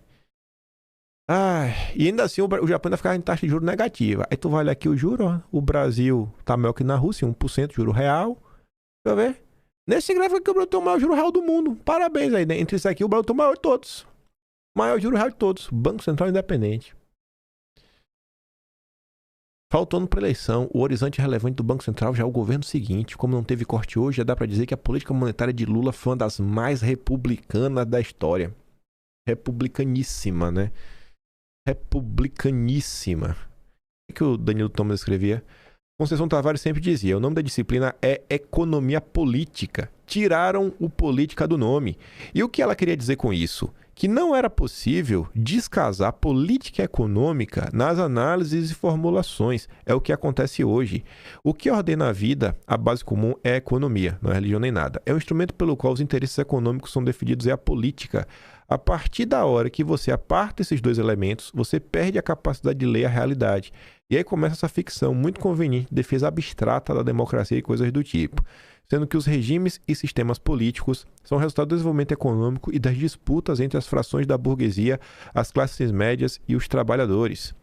Golpe, ditadura, governo autoritário não são o resultado de ação dessas pessoas, mas e autoritárias. Eles são, quando visam a manutenção de um regime capitalista, uma reação de setores econômicos que buscam preservar seus interesses. Do mesmo jeito que a queda desses regimes sempre tem uma natureza econômica, ou alguém acredita que a ditadura não fosse a crise externa inflacionária, teria caído por amor à democracia. E se democracia fosse sinônimo de separação formal entre os três poderes e calendário eleitoral, então a ditadura foi uma democracia também. É o conteúdo socioeconômico para além do conteúdo formal que determina o que é sistema. Um país com nível de desigualdade e pobreza do Brasil, para ficar em um único aspecto, é qualquer coisa menos um país democrático. Faria Lima e Fintech são vítimas do crime organizado, diz o Galípolo. Aí teve o caso do Reag, a gente comentou, Tanuri, enfim. Basta Lula corrigir previdência pelo IPCA que o mercado se acalma. A da mensalidade escolar deve ser o dobro da inflação. Pois é, né? O pobre, IPCA. Os ricos, é o dobro da inflação. Como é que o pobre sobrevive? Como que o pobre sobrevive, gente? Me diz, eu. O que o Olavo dizia aqui que eu botei? Aqui, ó, lá falando. Quando é que só o Estado, né, pode nos salvar da ditadura mundial das grandes empresas? Vai ser aqui? Como é que um governo continua durando com apenas 1% de apoio da população? É 1% que se compõe de as 15 famílias mais ricas do país, tá falando aqui de Dilma, né, 2015. E de modo geral, toda a oligarquia bancária e empresarial, classe política praticamente inteira, grande mídia, professores universitários, show business, juízes, forças armadas. É a elite contra o povo. É a minoria mais cínica e prepotente que já se viu no mundo, sustentando a ditadura sórdida e garganteando a estabilidade das nossas instituições. Enfim, o vídeo ficou longuíssimo, mas eu precisava falar sobre isso tudo, quase 1h30. Vai ser atrasado hoje. Mas era isso. Eu acho que agora vocês estão vendo aí o quão fundo é essa confusão e o nosso Paquito levou todo mundo para a luta na banheira do Gugu, né? Tá todo mundo aí na banheira do Gugu tentando pegar o sabonete. Eu quero ver, eu quero é briga. Eu tô torcendo é pela briga. Eu quero é confusão. Eu quero é que botar mesmo gente aí no banco do réu. Eu quero o dedo na cara aí do Banco Central, o dedo na cara do Paquito, o dedo na cara de todo mundo. Vá, Toffoli. Vai, toque o terror. Tu ousa defender alguém nesse caso? Tu ousa defender o Paquito? Paquito, me perdoa, tu é bonito. Esse cabelo de tocar. Não dá, Paquito. Não dá pra te defender. Defender o Toffoli? O Toffoli, obviamente, que eu vou defender, né? Tá, eu vou criticar um ministro do Supremo, jamais. Agora o Galípolo não dá, não. Eu fico por aqui. Gosto do meu trabalhinho. Quiser ajudar um pouco mais, pode estar membro do canal. Tem um Tony Valeu, tem um Patreon na descrição e tem um Atlas Brasileiro. Essa história vai estar contada. Dou aquele tchau feliz, viu? Feliz de saber, bicho. Eu remei contra a maré. E ao longo desses anos, conheci pessoas que têm pensamentos diferentes, né? Se eu não tivesse minhas fontes, pessoas nunca tinham chegado naquele ponto ali, né? E é isso. Estamos à frente. Seguimos aí acertando. Seguimos aí rejeitando. Rejeitar de prontidão que sai na imprensa, acho que é dever moral, sabe? Você primeiro rejeita, daí você já rejeita. Você inspira a ler e vai formando sua opinião. O consórcio sempre tem interesses escusos. Tenha certeza, o consórcio sempre tem algum interesse escuso. E definitivamente não estamos diante de uma treta que é mocinho versus vilão. Muito mais para vilão versus vilão. Ele ganha beijo e abraço. Vejo vocês amanhã. Tamo juntos. Valeu, meus amigos. Fui!